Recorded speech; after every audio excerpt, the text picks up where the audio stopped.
Ef foreldrar eru einhverra hluta vegna ekki færir það, þá verður samfélagið að taka við og búa yfir úrræðum til að létta fjölskyldum lífið.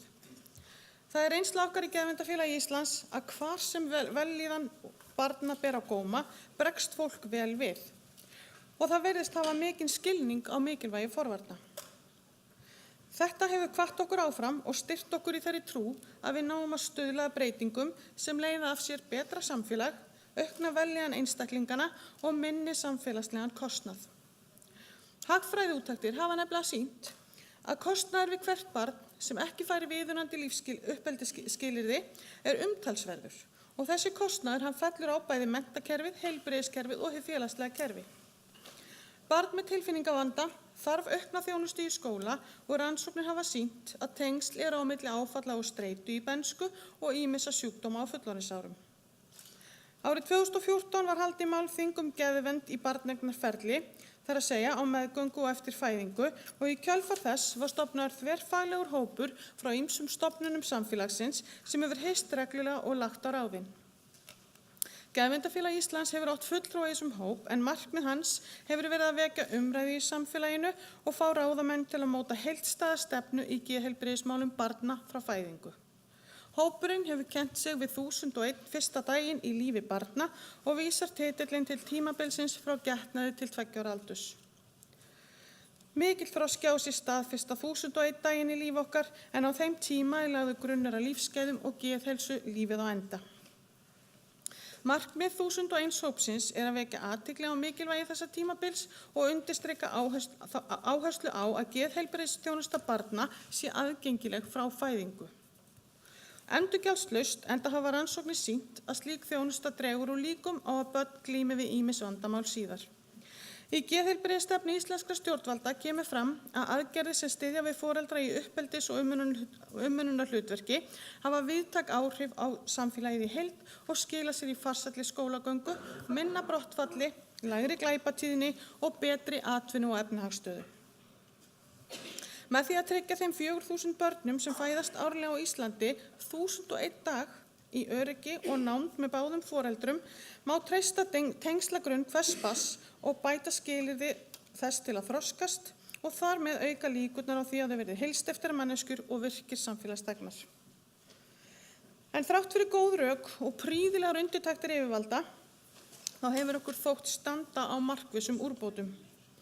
Að okkar mati ætti ekki að vera dýrt að gera breytingar sem gætu leitt til verulegra bóta fyrir almenning. Með því að styrkja grunnþjónustu og halda markvisst utan fjölskyldur í barneignarferli ætti að vera hægt að koma í veg fyrir mörg vandamál.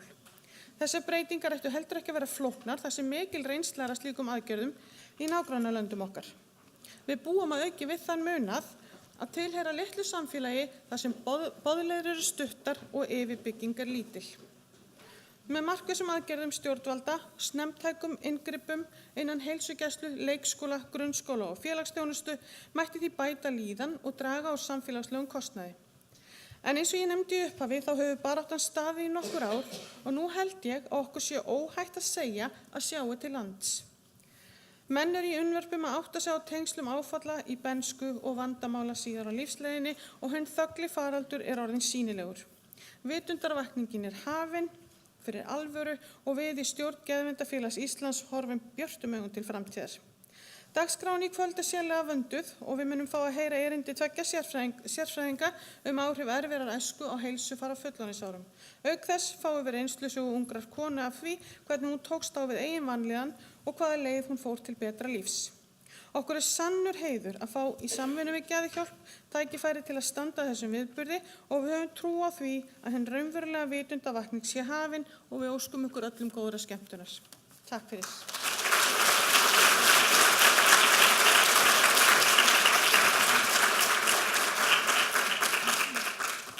Þökkum Gunnlaugu kærlega fyrir hennar innlegg. Þá komið að aðal fyrirlesara þessa kvölds.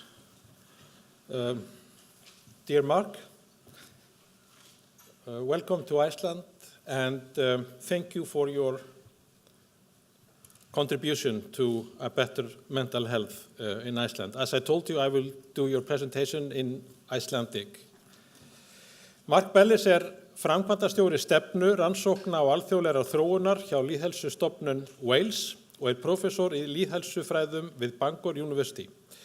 Mark yfir samráðsvettvangi alþjóðlega heilbrigðisstofnunarinnar, fjárfestingu í heilsu og vellíðan og situr í sérfræðiráði stofnunarinnar forvarnir gegn ofbeldi.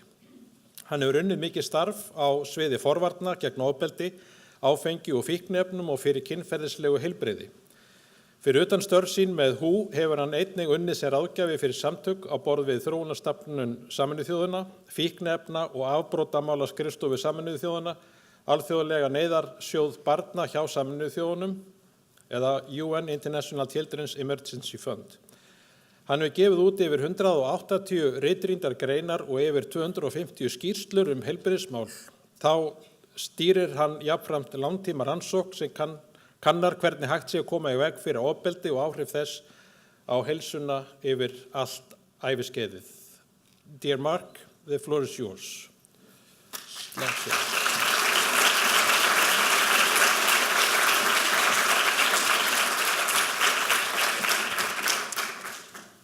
Thank you very much. First of all, a big thank you to the organisers for inviting me over here to speak to everybody here today. And I mean, change around what I'm going to talk about is possible when there are so many people interested in adverse childhood experiences and what they mean to individuals.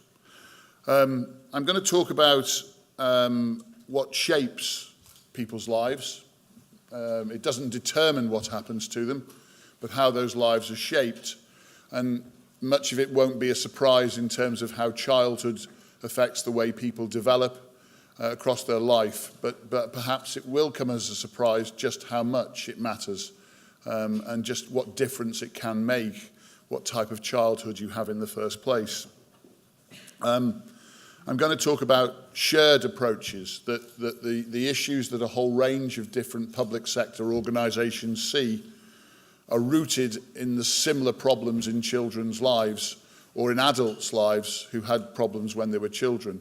And that shared understanding of what causes problems for health, criminal justice, education, social services points towards solutions which are also engaging all those different agencies to work together to provide the right sort of start in life and the right sort of support to people who didn't get the good start in life. And I'm going to talk a little bit about how we can prevent and work together and what's been done in different parts of the world and in the UK and Wales where I come from, about how we can change those things for future generations and even for people who have been affected. I'm going to show a little bit of video during this. Everything I do, unfortunately, will be in English. I'm not very good at any other languages, so my apologies. And I hope you can follow what I'm going to show. So, if we start here, a child's brain grows in its first 2 years of life from about 25% of its size to about 80% of its size. It's an enormous change, and that change is there partly so that the child can adapt to what's happening around them. It's a critical time. And what happens in terms of what's laid down there doesn't mean that those things can't be overcome if they're laid down badly, those connections, but it's much more difficult to change them later on. That structuring allows for childhood and later on, all the way up to later on in their 20s, empathy, trust, ability to be part of a community, to be wired into and learned into children's brains. And as colleagues of mine have said, those things have to be learned. That ability to work in a social situation, trust and empathy. The problem is when children are exposed to different environments where they aren't necessarily the things that are learned, even from the earliest ages. This is a common response people will recognise. It's often called a fight or fight response. So something happens, there's a threat of some sort, a shock, and then the body's system accelerates through a variety of things, cortisol, adrenaline, and then afterwards, when that threat goes away, we go through an exhausted period, a recovery, and we go back down to the rest level. and that's where our bodies settle, and that's perfectly natural, whether you're a baby or a teenager or an adult. The problem is, and I'm going to talk about what ACEs or adverse childhood experiences are, is when there is a chronic exposure to those sorts of threats. So there isn't a period where you go through an exhausted and a recovery phase, but actually your body sets itself at that higher level. And that's higher, if you want to call it a higher state of alert. And any system that's set to a high state of alert wears out more quickly. And that's true of people's bodies and physiological systems as well. And that's often referred to as an allostatic load. So that means that we, as I'm going to show you later, that because of being set at a higher level, people's systems can wear out at a faster rate than if they hadn't been exposed to those ACEs. That's immediately a problem for the health system, but the same things that do that mean that people have an overdeveloped life-preserving brain response. So they're more cautious, they're more likely to react, they're more likely to see neutral cues as threatening cues.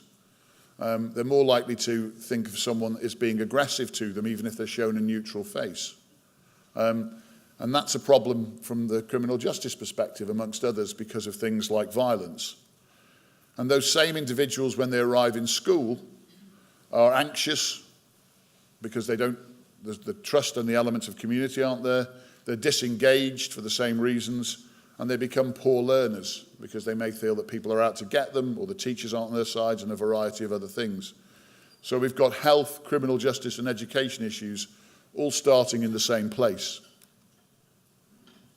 I'm not going to speak a lot about what's happening physiologically and to the biomolecular side of things, but just to point out that these aren't just psychological changes, they're neurological, immunological, and physiological changes going on. This is, people will be familiar with, I'm sure, some of the work by Bruce Perry and others have done on brain scans and looking at neglect and how that affects brain development. And we can see differences there, often at the extremes. But if we look inside, these are things like liver proteins, C-reactive proteins, and they deal normally with things like pathogens and damaged cells. So if you're going to be attacked in some way, they're good things to have high levels of. Unfortunately, if you maintain them at high levels, they're also associated with things like increased risks of coronary heart disease, increased risks of diabetes. And those things are found often in people who've had poor, high levels of adverse experiences. The same in the immune system, interleukin-6. So that's a response to damaged tissues, but you get higher levels in people who've had chronic levels of adversity in childhood. And we see that linked as well as a marker for higher risks of diabetes and things like cardiovascular disease. And even now, at the genetic level, and I won't talk much about this, but even at the epigenetics and the genetics, we can see things, impacts directly on things like telomere length, which means that we're having impacts directly on the rates at which cells age. So things are happening inside, as well as things are happening upstairs in the brain about how people are thinking. So these are the adverse childhood experiences I'm going to talk about. And the list differs depending on who's doing the studies, but these are ones we worked on with World Health Organization and we use.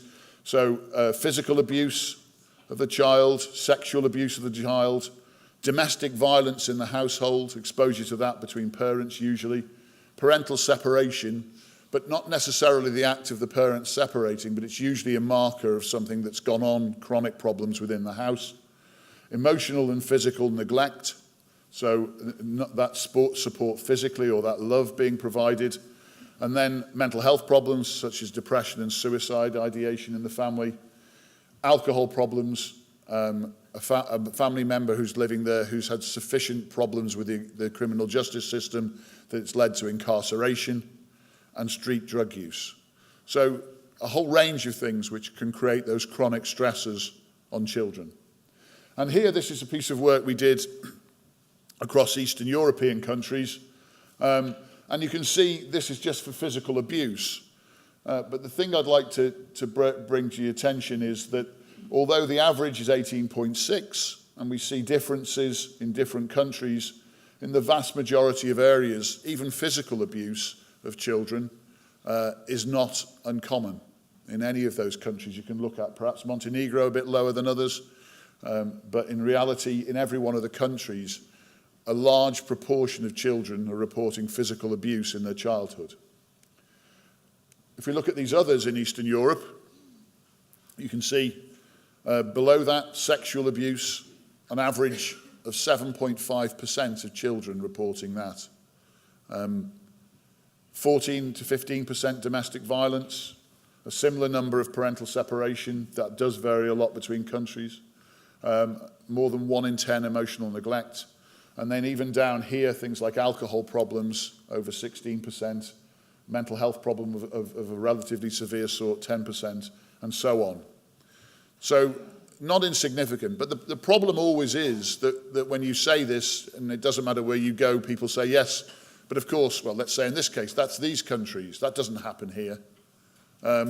So you often have to reflect that or identify what's happening in your own population. So that was something we did in the UK.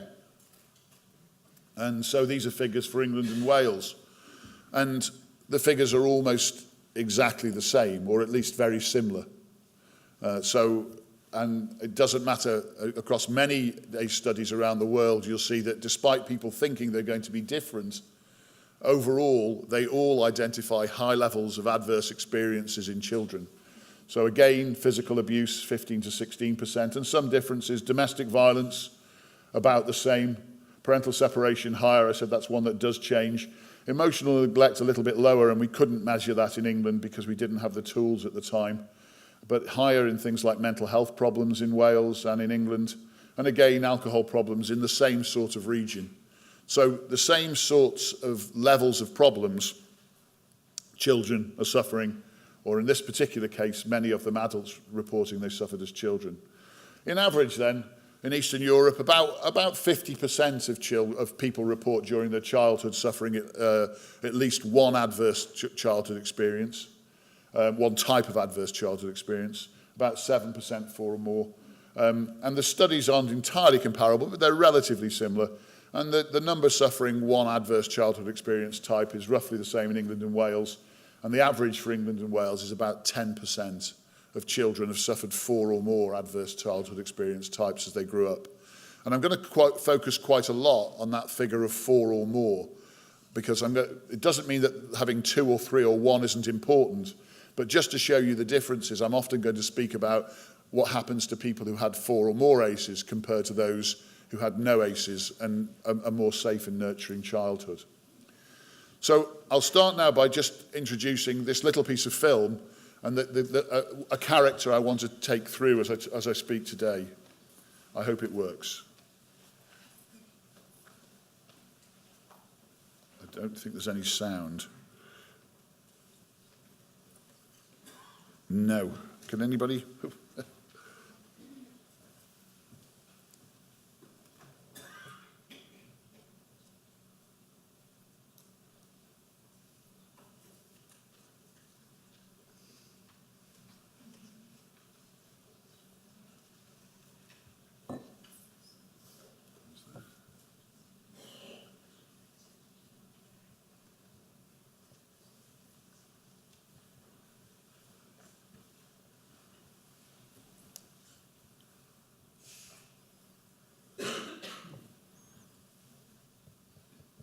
Is it maybe is there a laptop or? Yeah, it could be. On the laptop maybe? Is there a volume key? I have to go. Yeah, no problem. Unfortunately, I can't do all the voices, so it might be a little bit awkward. So we'll give it a second. Apologies, and we'll come back to it in a second. I'll say about the film perhaps a little bit, but in a hopefully if we can get some volume, then I'll introduce you to a child. And the story at the beginning is quite sad, but hopefully if you stay with it by the fourth, they're only little clips, it has a relatively good ending. So.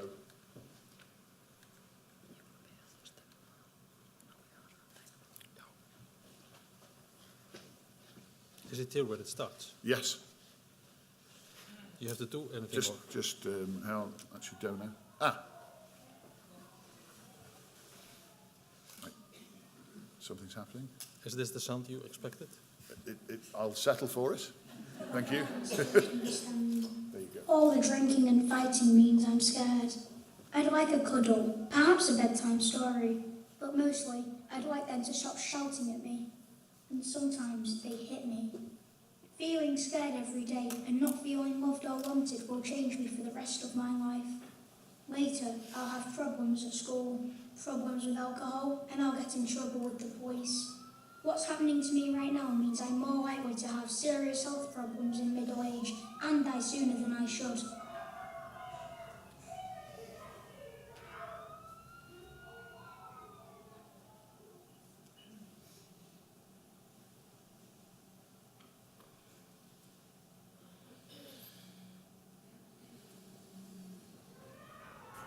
Doctors say my life is full of adverse childhood experiences, or ACEs. But in my world, this means I see my dad hitting my mum.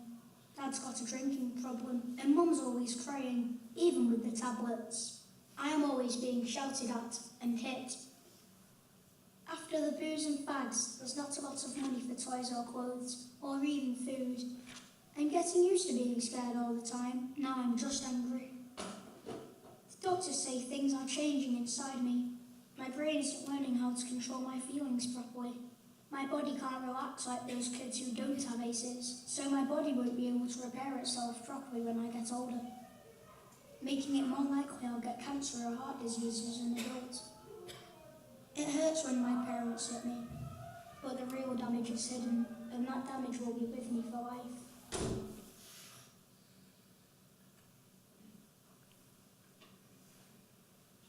So, that's just the beginning, and we'll return to that little lad later on and see what's happened, and a number of different scenarios, if you like, for where he could end up, depending on what happens to him. So, we've talked about adverse childhood experiences, and this is, Felitti was the first person to coin the term adverse childhood experiences, and this is a pyramid he put together. So we've got disruption, we talk a little bit more about on nervous, hormonal and immunological development. We get social and emotional learnings and problems.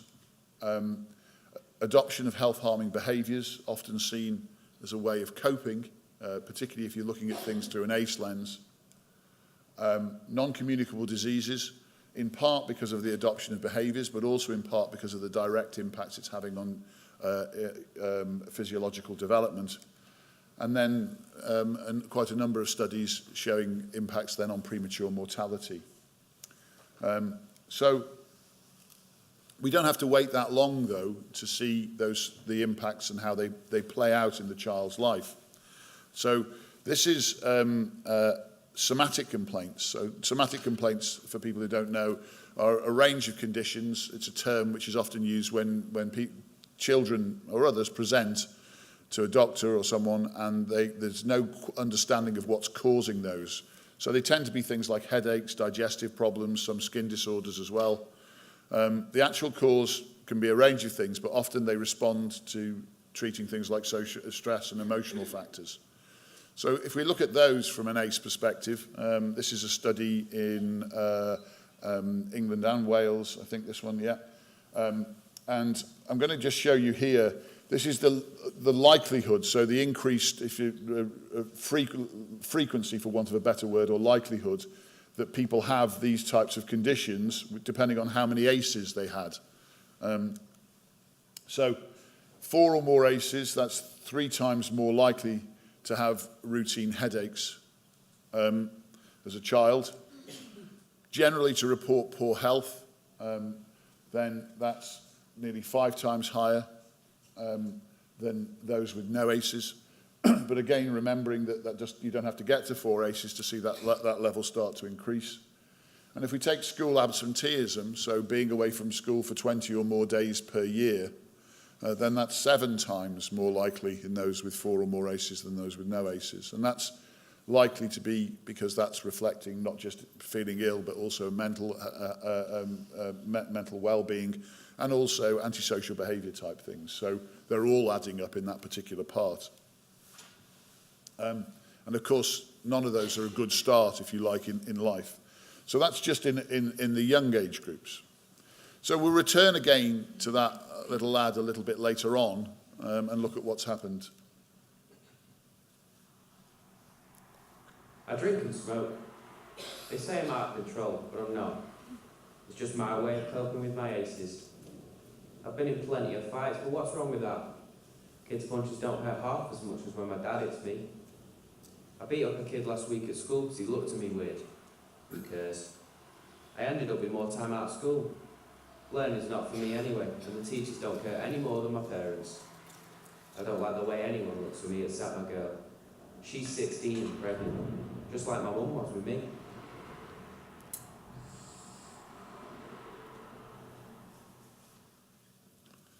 So there's a number of things in there. One of them I'm going to come back to later is how schools cope or are prepared for people who may have come from with those sorts of problems and how they deal with that and treat those individuals. The other one is this idea that ACEs repeat themselves in families and cycles, and that's something I'm going to look at in just a couple of slides. But let's just look. This is Wales, but it could have been another country. If we look at the increased risks of a variety of things, if you've got 4 or more ACEs compared to no ACEs. So 4 times more likely to be a high-risk drinker as an adult, 6 times more likely to be a cigarette smoker, 11 times more likely to smoke cannabis, 16 times more likely to have smoked, to have used crack cocaine or heroin, and 20 times more likely to have been incarcerated at some point in their life. So again, a real tragedy in some ways for the individual, but also an enormous pressure on public services on a long-term basis. And as I said, part of this we know is cyclic. This is a picture, I think, from one of the UN agencies, but again, it's simply portraying the fact that these behaviours which a child is exposed to can be taken round in a cycle and then repeated themselves in later life. If we look at that with real data, this is ACE work looking at violence. And across the bottom here, no surprise, it doesn't matter what age you are, as your age increases, the level of people who've actually hit someone in the last 12 months decreases. But let's just take at the bottom the different in the 18 to 29-year-olds where levels of violence are highest. People who had no ACEs, 4% of them have hit someone in the last 12 months. People who had 4 or more ACEs, 33% of them have been involved in hitting someone in the last 12 months. And even by the time you get to the age of 40 to 49, we still see those differences persist in people's involvement in violence. Another problem is it's very similar if you look at being hit. So a very similar relationship here, in fact, from 5% being hit to 37%. Now, part of that is likely to be the fact that they've been hitting someone themselves, and that makes you more likely to be hit. But there are other things in there about whether people think it's okay to be hit in particular circumstances, in particular relationships, whether that's something they feel because they were exposed to, they're prepared to put up with. But either way, hitting someone or being hit is something which responds or is related very strongly to your experience of ACEs in your childhood. Another way of looking at the cycles is to look at the sexual health data. So this is ACEs, and we're looking here simply at whether people started having sex under 16. I could have shown this, it would have looked very similar for boys or girls, but I'm showing it for boys in this particular circumstance.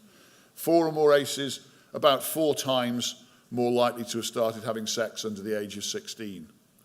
One thing I'll say before I carry on is that all the data I'll show is corrected for things like poverty and deprivation. So we're not just looking at differences because people live in poorer or wealthier environments. But I can speak more about that later if people want. The thing is, as a result, if we look at those with 4 ACEs or more compared to those with none, they're 10 times more likely to have got a girl pregnant under the age of 18. As a result, again, they are 4 times more likely to have had a first child themselves when they're under the age of 18 as well.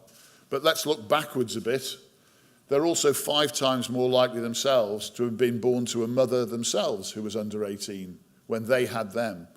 So we've got a cycle repeating. We can see in violence, we can see in sexual behaviour, and in fact, if we looked in a variety of other ACEs, we'd see those cycles repeating, which is a great pity, but it also means if we break the cycle, we've got opportunities of taking some families out of cycles they may have been locked in for many generations. Let's return to this lad now, as he's somewhat older in life. So this is where I've ended up. I've got diabetes and cancer's probably on the way. I know these kill you, but I could do without them. I've never had a proper job and I've spent time inside. I hate my kids. I hate their mum too, until she left, so my kids have grown up with ACEs. And now my daughter had her first kid. She's 16. The course of my life was set in the wrong direction a long time ago. I know where I'm heading, and sadly I know where my kids are heading too.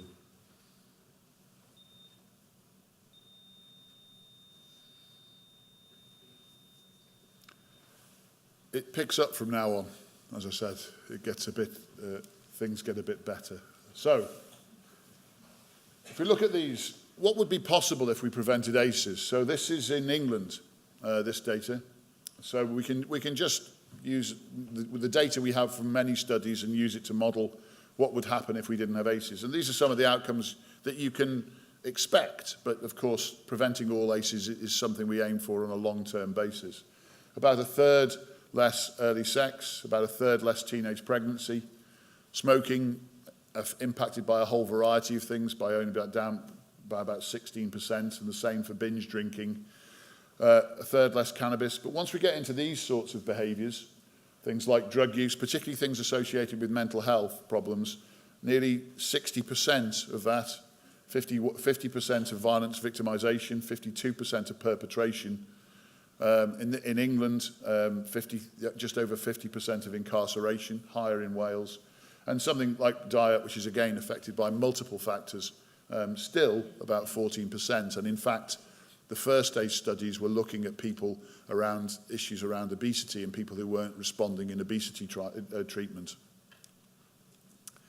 Mental well-being is a critical issue, as I said, and this is one of the strongest relationships with ACEs. So this is a well-recognised scale, a WEMWEB scale, and we're looking at low mental well-being in adults, and again, which is a shame in itself, with no ACEs, about 20% of people report low mental well-being compared to population averages. Those with 4 or more ACEs, it's 40%, double the amount. And if we pick apart that scale, I think it shows some of the things these people are coping with. So if we just take a few of these, so this is over the past 2 weeks, compared to people with no ACEs, those with 4 or more ACEs are 3 times more likely to have never or rarely felt close to other people, 4 times more likely to have never or rarely been thinking clearly, and 6 times more likely to have never or rarely felt optimistic about the future. And I think what's really important there is when services and a variety of other individuals contact people who have ACEs and are coping with those, then the state of mind in trying to take them to change their health behaviour and other things is so much more difficult if this is the mental health or the position or the mental well-being that those individuals have. We saw in the film mentioned the cancer and diabetes, so I'll switch back to Welsh data here. This is just showing the cumulative development of different diseases, and the diseases I want to just in all together here are cancer, stroke, diabetes, cardiovascular disease, liver disease, and respiratory disease. And along the bottom is just age, and so this is a graph here that shows what proportion of the population have at least one of those long-term conditions by different age. So by the age of about 59, just over 20% of people have at least one of those long-term conditions. But that's people with no ACEs. This is people with 4 or more ACEs. And you can see, if we compare by the age of 59, instead of 20% of that group having one long-term condition, it's 41% of them have it. In other words, another way of saying this is that people are developing those long-term conditions about 10 to 15 years faster if they have 4 or more ACEs than if they didn't have those ACEs in their background. Again, this is not about deprivation. These are figures after we've corrected for those sorts of issues. In some conditions, if we take them individually, and I'm not going to go through all of them, this is diabetes, the difference is even greater. So this is a similar one, but just showing the difference between 6 and 25% in terms of the difference there. And again, I showed at the beginning the physiological, as well as some of the behavioural things that can lead to those differences. If we look on average then, diabetes is about 4 times the rate, 3 times more likely at any particular stage for a respiratory disease, and 3 times more likely for heart disease at any particular stage in an individual's life, depending on the number of ACEs that they have. That's not without cost. So if we look at the costs for that, I'm not going to put on numbers at the moment, but it means that people with 4 or more ACEs are 3 times more likely to have had to attend an emergency department in the last 12 months. They're twice as likely to be frequent attenders at general practitioners' primary care services, at least 6 or more times a year. And they're 3 times more likely to have required at least 1 overnight stay in hospital in the last 12 months. So we pay a price as well as individuals, but also in terms of service costs for not tackling those things earlier on. This is a piece of work we did with the World Health Organization, and it really just pulls together all the ACE studies at that particular point that we could use for this type of analysis from across the world. So it just gives you an overview of the sorts of things, not just from the work we've done in Europe, but elsewhere, that the overall effects are showing globally. So in terms of weight and exercise, about 1.2 physical inactivity, or 1.4 times, or 40% higher chances of obesity. If we look at physical health, I've pointed out those figures, and they're not dissimilar when you average across the world from the UK ones. Twice the rate of heart disease, poor related self-health, cancer about 2 to 3 times, liver disease 3 times, respiratory disease 3 times as well.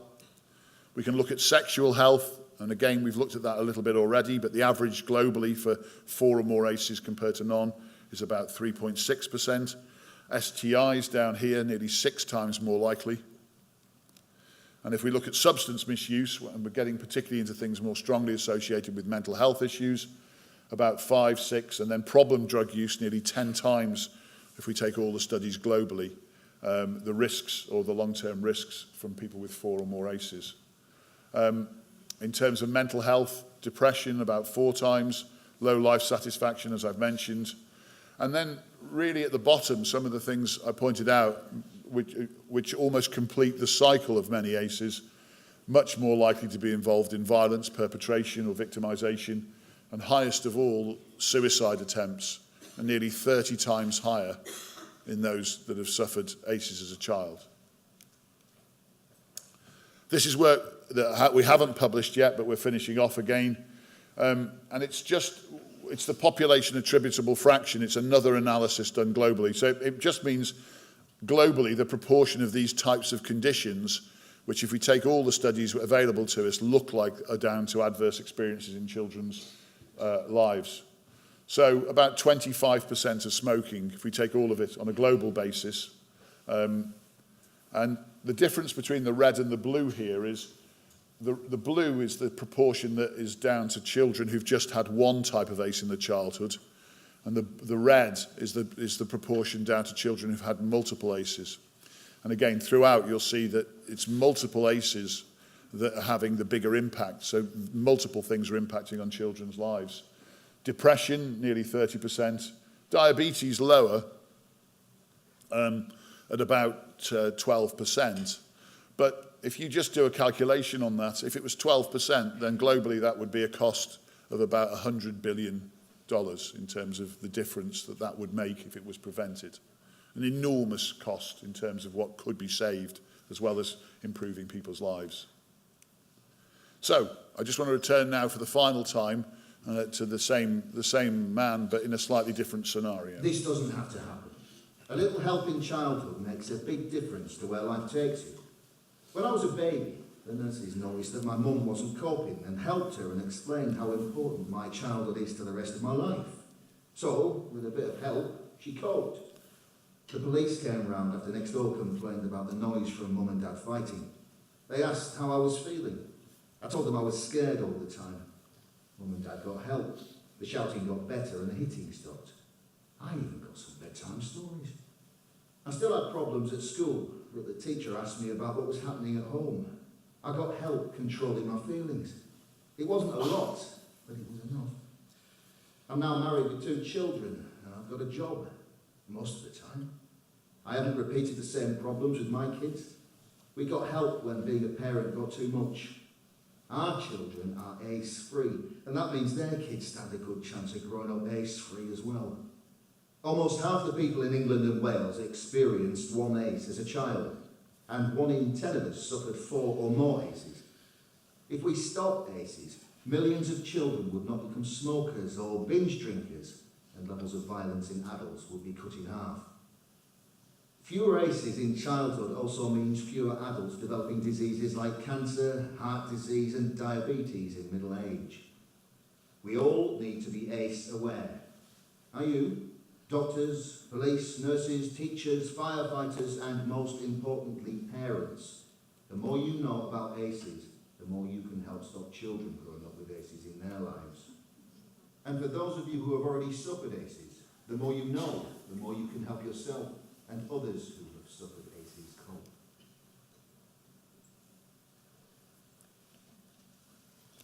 Okay, so what can be done?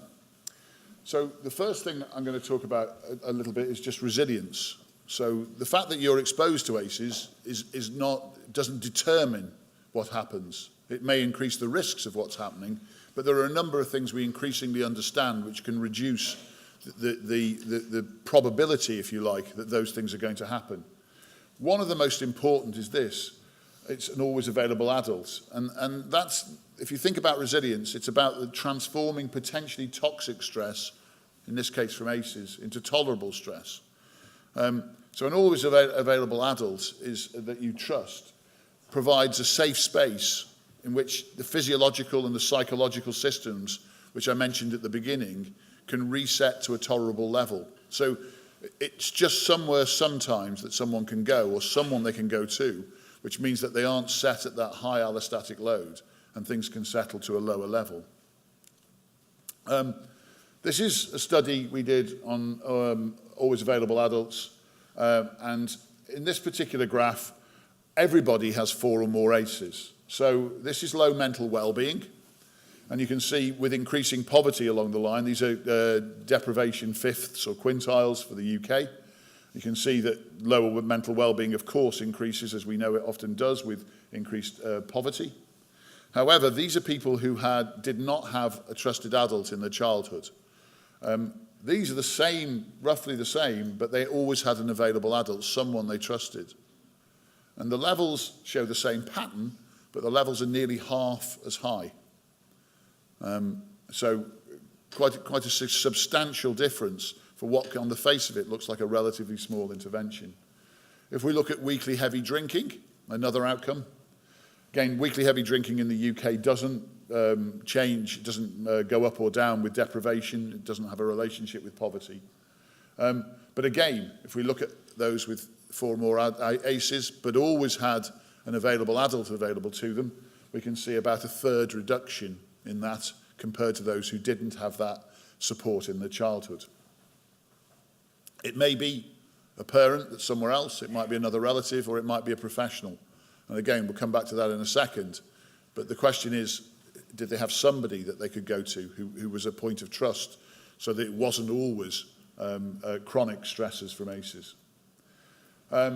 So always available adults is an important one, but there's a variety of other things from increasing studies around the world which show us where resilience can come from.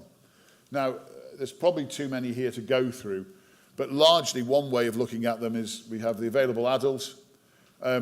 Cultural connection is really important.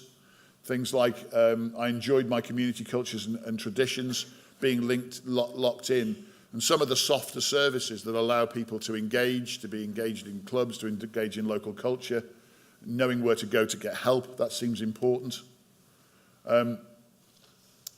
Ability to guide where you're going, ability to see a way out of things, that seems to be an important group as well. Being able to engage in education, being able to see that's open, opportunities to actually to see that there are some opportunities to succeed. And the final one is being able to manage your own behaviour and emotions, and I'll come back onto that in a second. But this is a group which have been transformed as well into a number of tools for measuring resilience now by others.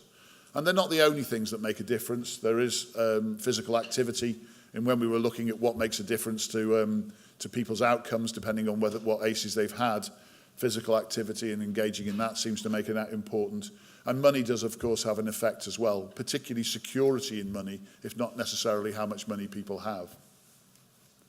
And I just put this up because I know that in this Icelandic model of work on substance use prevention, it struck me as quite interesting that some of the things they've done that you did here are very consistent with resilience models in terms of tackling substance use. So the communicating with parents the importance of emotional support, engaging youth into participating in organised recreation, working with local schools to strengthen support networks, and membership of things like youth work and sports activities. So elements of resilience appear in a variety of things, not just about ACEs, and they seem to be very important in terms of setting kids on the right life course. So if we looked at all those different types of resilience together, you can pull together a scale to see if people have got, in this case, I've just grouped it into low, medium or high resilience. This one here is felt suicidal or self-harmed. And we're looking here at whether people have done that. We're looking at 4 or more ACEs down to no ACEs. And again, as you see, as the resilience levels go down or go up to high, the proportion drops dramatically from quite high levels with 4 or more ACEs, nearly 40% with no resilience or low resilience, down to still relatively high levels, but less than half in those individuals who had high resilience but were still exposed to 4 or more ACEs. And that's true not just of the work we've done in the UK, but we can look again at the Eastern European data, for instance, and this is looking at low resilience if we're looking here in childhood, low and high resilience, and again we're looking at, I think this is mental health and well-being. So this is suicide attempts, sorry. And you can see here, again, low resilience, the pattern that we should be expecting sort of by now. And this is in the same samples, but with 4 or more ACEs again, and this is higher school resilience. Slightly different measures, but very similar patterns in terms of what's coming out of the studies. Right. If we go back to school absenteeism, so we're looking at resilience and what impact it has during childhood, I mentioned at the beginning that kids are more likely with 4 or more ACEs to have 20 or more days off school. And again, we can revisit that and now include resilience in those graphs. So this is low resilience, and again, we can see high school absenteeism going up. And then with high resilience, it takes a dramatic impact, even in those early ages, in terms of how many people are having to take time out of school or feel that they don't want to go to school. So, in terms of resilience, that's one thing, but ideally we want to prevent ACEs in the first place. This is a program called SEEK, Safer Environment for Every Kid. It's been developed in the USA. I think I understand it's being trialled or being run in Finland and a number of other places in Europe. But the idea is, and it aims to lower rates of it has shown to lower rates of child abuse and neglect and harsh punishing. And it's relatively simple. It normally works through paediatricians. It can be used through health visitors or in midwives, but effectively services that contact young families. And it's looking for things like parental depression, suicide abuse, major stress, intimate partner violence, things related to poverty as well, but discipline challenges in the family, and identifying those as potential risks, and then providing additional support to those individuals through relatively simple materials that are available. Very simple things, sometimes like simple messages, you need to feel good about yourself to be a good parent, all the way up to more developed messages and support for those families and individuals who need greater support. And it has evidence for preventing child abuse and neglect as well. So it impacts on the levels of ACEs that we're worried about, as well as picking up some of these others like substance use and depression in houses. There's, again, people may be familiar, another thing slightly later on often is things like home visiting programs. So these might be things like nurse-family partnerships or Triple P. There's a number of well-known ones that have been often developed in the USA, piloted in other places, but there are some which have been developed independently, and there's some being developed by the World Health Organization and being used in low and middle income countries at the moment. And they tend, with the support that they give to families, normally on a targeted basis, those that need it most, to do things like reduce child maltreatment and injury. But they also increase later on, as you'd expect if they're tackling ACEs, they increase things like high school completions. They reduced violent offenders in people in their 20s, violent offences, and they also increase the chances of employment. So there aren't many studies that have followed people for this long, but the ones that have identified the expected long-term benefits that you might see or want. When people are looking at these, they're often programs have been developed in areas where there aren't universal services, and it's worth thinking what these programs are trying to achieve rather than necessarily thinking we need these exact programs dropped in. So it's about often looking at not the programs, but how they can inform perhaps services that you already deliver on a universal basis. And again, in conversations I had this morning, these services may well be in place, but one of the things we've realised when we were looking at it back in Wales was you may think they're simple to access, but it's almost, from when you're in them, figuring out how they all work together can be incredibly complicated for someone who's also, trying to deal with a family and also in a potentially a difficult situation already. So, a little bit later on, what can be done? This is now looking at schools. This is work in Walla Walla School in the United States, in Washington State. Walla Walla looked at ACEs, and they worked, and they found, first of all, thinking what impact could they have on the school. They were in a poorer community. They found that a third of their classes had 4 or more ACEs. A third of all the students there had 4 or more ACEs. When they did the study in the school, it was the best predictor of health attendance and behaviour.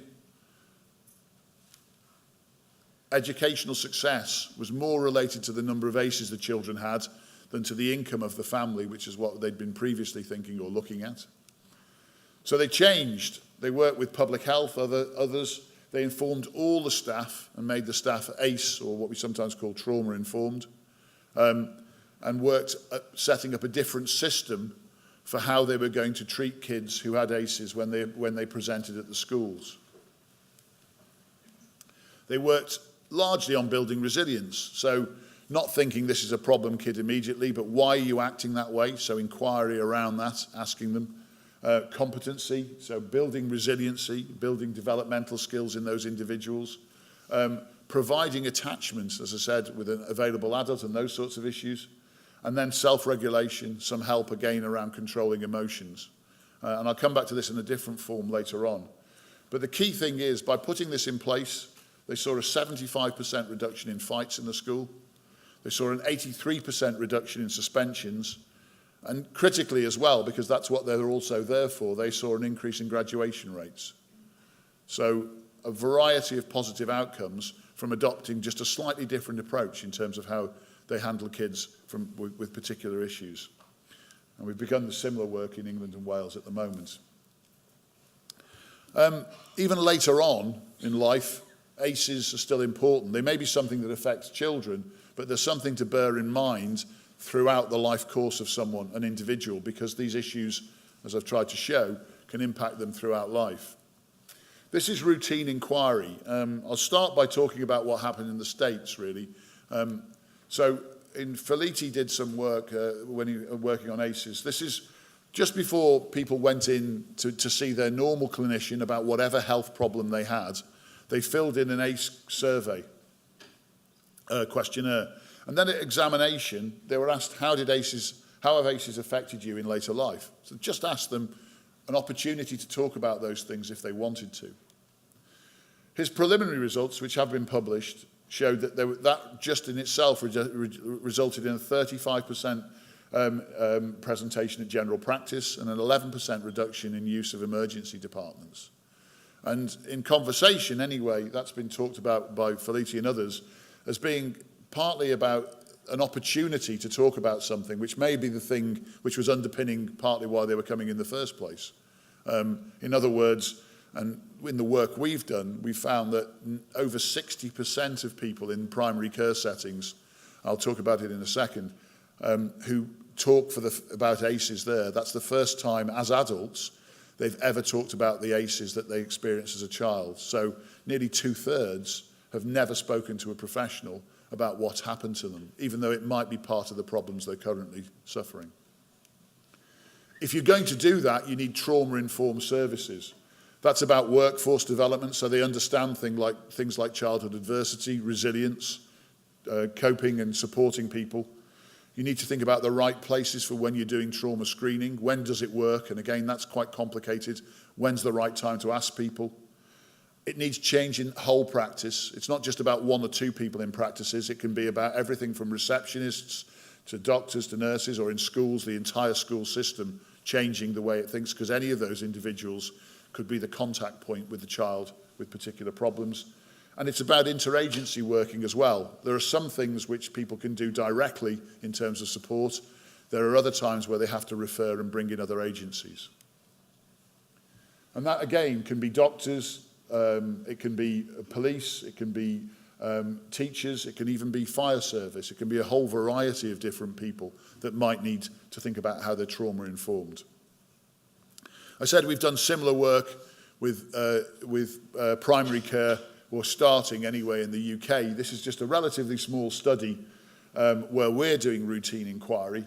And perhaps, again, it won't be a surprise, hopefully now, but this is just to show in a routine general practice setting, people coming through the door through a particular period, then this is 2 or more ACEs, and whether they've got current mental health problems.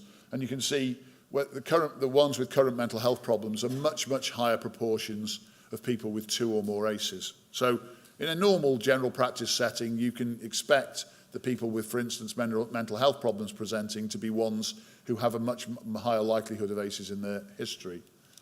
So if you talk to people, 67% of patients, as I said, this is the first time in this particular setting they'd told a professional as a child or an adult about their ACEs. 84% of them thought it was important for a health professional to understand what happened in their childhood. It was much harder to talk to professionals about thinking that this would be important than it was about the people themselves. The vast majority of people, with or without ACEs, thought it was a good thing that this happened. 86% felt their general practice surgery was a suitable place to be asked about ACEs. So, one thing we've done back in Wales to try and bring all this information together and make sure services work together and use it is created an ACE hub, a central place where resources can be developed, networks can be developed, training materials can be provided. And it brings together government, criminal justice, healthcare, third sector charities, employers, social care and education. And we're just trying to take people on a relatively simple journey. So we're starting with ACE aware. Very simple. I know ACEs are important, just so that everybody's on the same page, the same message. And then taking them up, I know what I can do. I know how to do it through training and information provision. ACE-informed communities, we're working together to do that. So those services are working together, sharing information where necessary. And then I make a difference, closing that circle so that we're showing that we're making a difference by approaching things in a different way. And we're about 2 years into that particular journey at the moment, but all the different sectors are working together, including government, on putting ACEs as a priority and training staff in understanding trauma and how to prevent ACEs and how to build resilience. If you just look at criminal justice, which might be an unusual one to look at, it probably isn't when you get below the surface of what police are dealing with currently. So one call every 5 minutes in London is related to mental health, not to crime. One call every 5 minutes is related to a mental health issue that the police take. In the south of Wales, where I'm responsible for, 9 in 10 contacts are for welfare, safety and vulnerability, not for crime. 90% of police contacts are about vulnerability and things like that.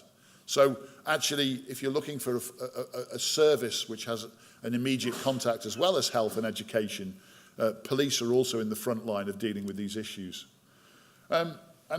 This is a piece of work we did, which we talk about something called public protection notices. So if a police officer finds someone who's at risk, they issue a public protection notice, and that identifies that some help may be needed in that house. About 62,000 in a year. 31% over the side there get more than one public protection notice in a year, which immediately should tell you that something hasn't happened to put the protection necessarily in place in the first place. Only 3.2% of them in the sample we took resulted in some sort of care or support plan. Just 3.2%. And they're mainly about things that cross a certain threshold, so it might be something like sexual abuse.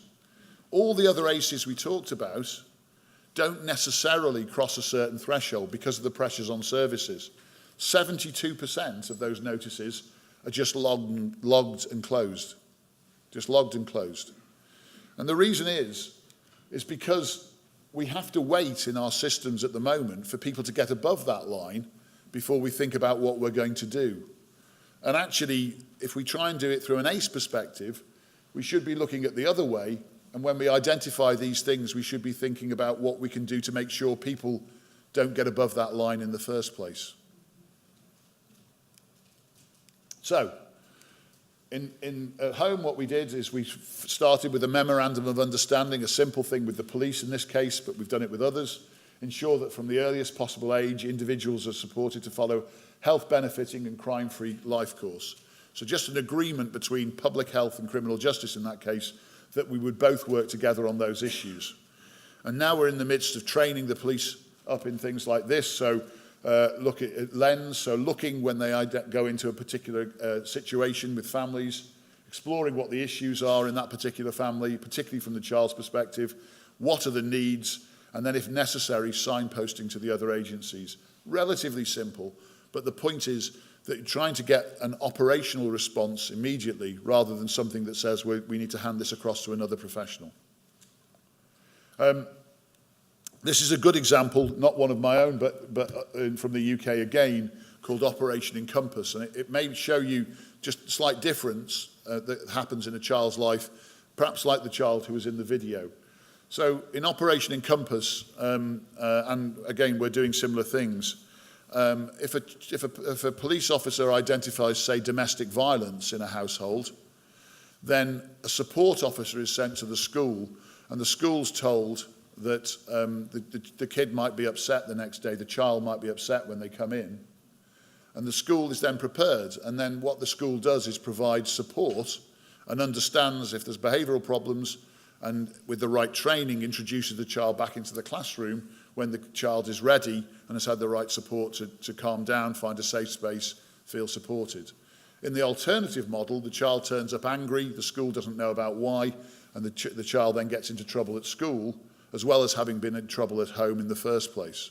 So a very simple difference in terms of how two agencies can work together to create a completely different environment, which may have an available adult in a different setting, which might set a child on a different trajectory. The same is true of housing associations, and again, we're working with those, making sure staff in those who can see a lot of what's happening in families, particularly in some of the most deprived families, they understand ACEs, addressing the pasts that some of the tenants have, and trying to work so they can put things in place so that the people who often, as I said, are some of the most vulnerable families don't pass on those ACEs from one generation to the next. And we're looking at levels of ACEs also in homelessness, and again, equipping the people dealing with them and the people working in housing, supported housing, to have the knowledge to understand, intervene, and if necessary, where they can, stop that intergenerational transmission. To do that, we've got police, health, fire, housing associations all working together to provide the right sort of support. So, ACEs, I said, are corrected in everything I showed, that they're not, I've not shown them uncorrected for deprivation. But it is true that you get more ACEs in poorer communities. So, if we look here, this is from England. 3 times more people have suffered 4 or more ACEs in the most deprived compared to the most affluent groups or communities in England. And that's probably not surprising given the additional pressures, the lack of social capital and support that those families have, and the other things that they're suffering with, particularly like maybe mental health issues in some cases, employment issues. But it doesn't matter what area you look in, if you look in wealthy areas or poorer areas, the individuals in both of those areas who have ACEs still turn out on a worse life course than the ones who didn't have ACEs. So we have more ACEs in the poorer areas, but even where they occur in the middle class or the richer areas, we still see poorer outcomes for those individuals. I'm going to come to an end now, but there's just a couple of things I wanted to say. One of them is that it's worth bearing in mind in services that people with ACEs can have a different perspective or trust of the services that are trying to support them. So all this is showing here is people who had 4 or no ACEs, and then we're looking at the percentage that don't see services as supportive of them. And I'll just go back. And if you take, for instance, police, then again, a huge difference between the proportion that see them as not supportive at all with 4 or no ACEs, but also social services and also mental health services have a different perspective on whether they're being supported, possibly or potentially because of the backgrounds and what's happened. Not everything is about dealing with individuals. This is alcohol. Poorly managed alcohol increases all types of ACEs. This is a recent parliamentary report in the UK. Parental alcohol misuse is implicated in 37% of deaths or serious injury of children through abuse or neglect. And that's child abuse. But domestic violence, parental separation, child sexual abuse, suicide and incarceration are all increased in areas where alcohol is badly managed. So managing some of these larger environmental issues like alcohol is an important aspect of controlling ACEs as well. This is a report we did on harms to others, and we've got a bigger one coming out soon. So this is, people often concentrate on the harm done to the drinker, but this is looking at the harm that alcohol does to the people around them. And in that study, 1 in 20 adults reported that they knew of a child who they thought was at risk because of the drinking of their parents in the last 12 months. And they were the ones that knew. I mean, how many actually were at risk, we don't know. But 1 in 20 knew someone they thought their child was at risk because of their parental drinking. Measuring is important. The health behaviour of school children is a big international, mainly European study. Some countries are concerned, and understandably you should be, about how and when you ask about ACEs, particularly in children. But even in this big study, there are modules for measuring ACEs already, and 2 or 3 countries use those in part or in whole. So they can routinely measure the levels of ACEs in children, not just in adults retrospectively. And I think one of the things to be aware of is that it's part of the right of the child to be heard. Just because it's difficult to ask these things doesn't mean that we shouldn't be asking them, because that's one way of exposing what's happening. And that's probably far more important in terms of addressing it than those individuals who are suffering might think, in terms of just sometimes whether there's a problem about asking in the first place. Children who are silenced cannot challenge violence and abuse perpetrated against them. So it is important to understand what's happening to children, and there are tools that can allow us to do that. In terms of research, we don't know everything about what types of ACEs affect, for instance, brain development at different ages, and that's an ongoing piece of work in many areas, not one I'm involved in directly. But things like corpus callosum development, we know that that's very early on in life, in infancy. It can have impacts on language and maths, and it can be impacted by neglect early on in life. We know that cortical development can be a little later on, affects judgment, and all types of maltreatment have an impact on that. Hippocampus and amygdala development, a little later on again, 3 to 5. Fear, panic, and understanding emotion. Sexual abuse, we know, has a big impact on development there. And we're slowly developing a better model for how these things affect brain development. But of course, in something like, if we take the amygdala development, we only need a small part of that quite complex system to go wrong, and it can have a major impact on all the other systems around it. But equally, later on in life, other things can still have impacts, so it's not just all about those early developmental stages. So things like sexual abuse in the 8 to 10-year-olds, domestic violence and reasoning in the same age groups.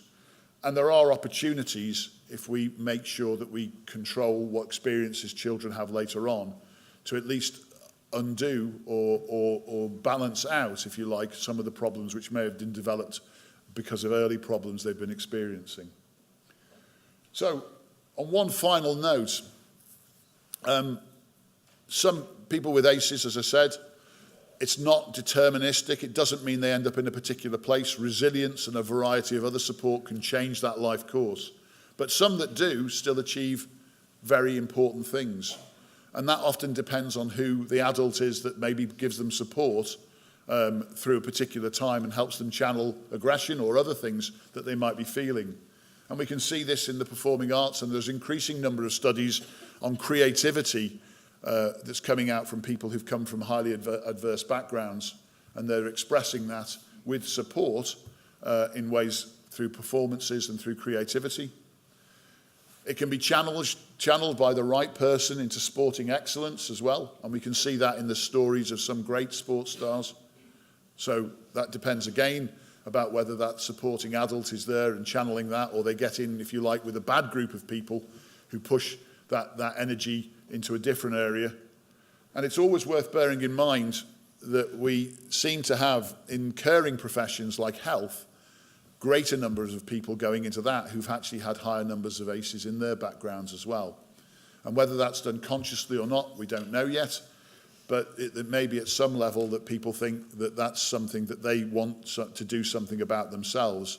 And maybe that's partly what attracts people into caring backgrounds, into caring professions, who have slightly or elevated levels of ACEs in their history. This is the column I talked about when I began.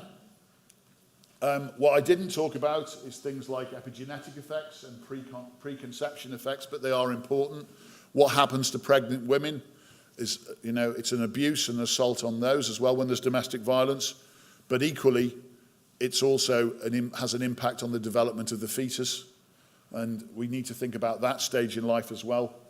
And we know at that stage and after that these effects can be reflected in even how genes are expressed. And again, many people are looking at that at the moment. Unfortunately, at the moment, in so many societies, most of our money goes here. When we see people in crime, we see people with non-communicable diseases, and we see people who've pushed and reached that stage partly because of what happened to them in earlier life. And it is a real challenge for governments and for organisations to think about how we get the finance to the earlier stages of life.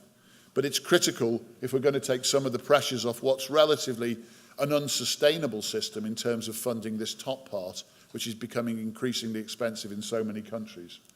So the question is really, we can either build stronger children or we can spend our money trying to mend broken adults.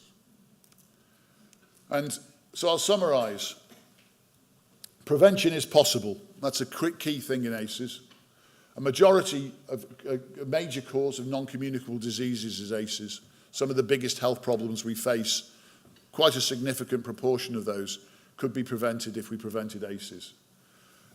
ACEs expose the health and the economic value of good parenting. And of course, that might be common sense, but perhaps it's not said enough, that good parenting and good support really does have a long-term impact on children. We need to consider ACEs not just in childhood, but across the life course. We can do things to protect those people who developed ACEs, even if we didn't prevent them, by developing individual and community resilience. ACEs are impacted not just on what we do directly with individuals, but the environment, and alcohol is just one, but a good example of how we can create the right environment so ACEs don't happen. They are related to inequalities, and they're probably one of the ways in which inequalities expresses itself in terms of poorer health outcomes for people who grow up in poorer environments. We need a joint agenda across health, social, education and crime. There's lots of research still missing on exactly what we do and how we work together, but we're slowly, across many nations, working on that. If we break the intergenerational cycle, then we can put families and groups back on the right track, and hopefully for many generations to come.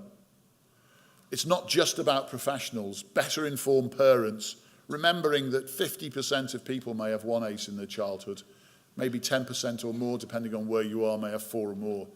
Better informed parents are critical because they make better life course choices for themselves and the children if they have all the information to hand. So it's not just telling professionals, it's about telling the public as well. And I think I'd leave you on the point that a trusted adult, a single trusted adult, can make a remarkable difference in a child's life. Thank you very much.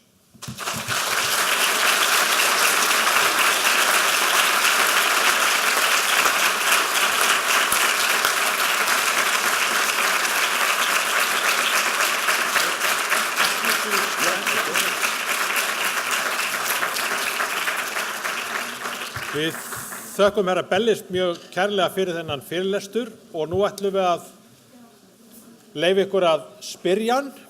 Þannig að myndu vilja gjöra svo vel að gefa mér merki og kynni ykkur.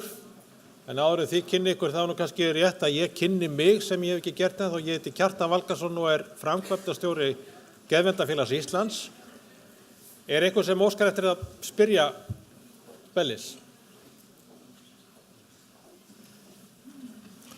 Það einn fyrirspurn, gjör svo vel. Talaðu hátt og skýrt á ensku.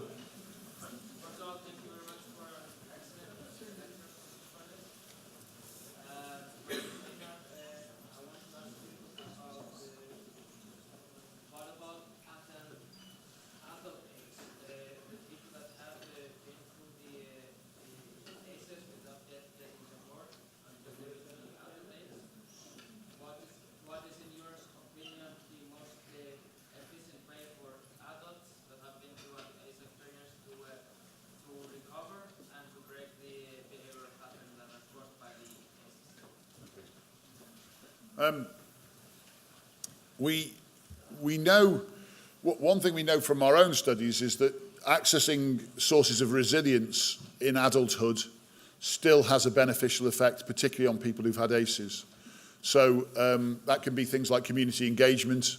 It can be things which are more commonly looked at. So that might be through engagement in sports. It can be engagement in cultural issues.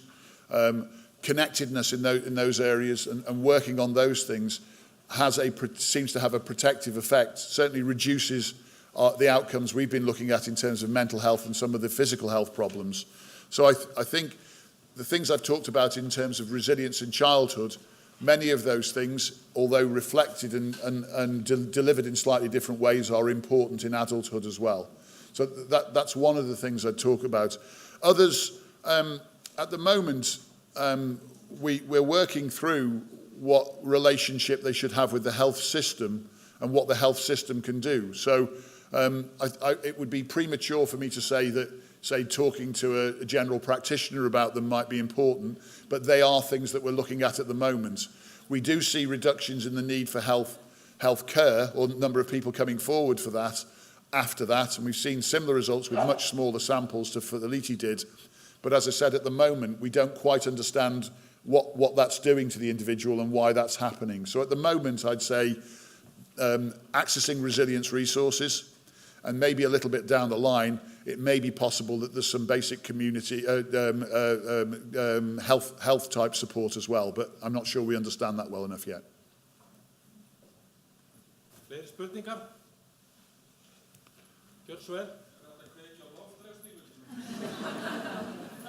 Air condition. Air conditioning.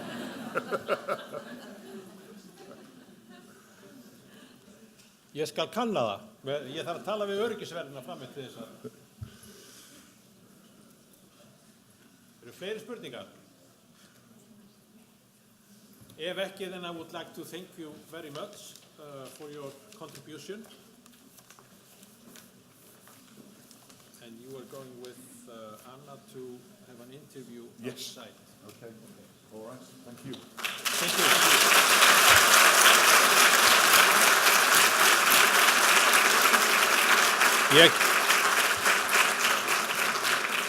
Þá ætla ég að gefa Margréti Ólafíu Tómasdóttur orðið, en hún ætlar að fjalla heilsu fullorðinna í ljósi erfiðrar æsku. Gjör svo vel, Margrét Ólafía.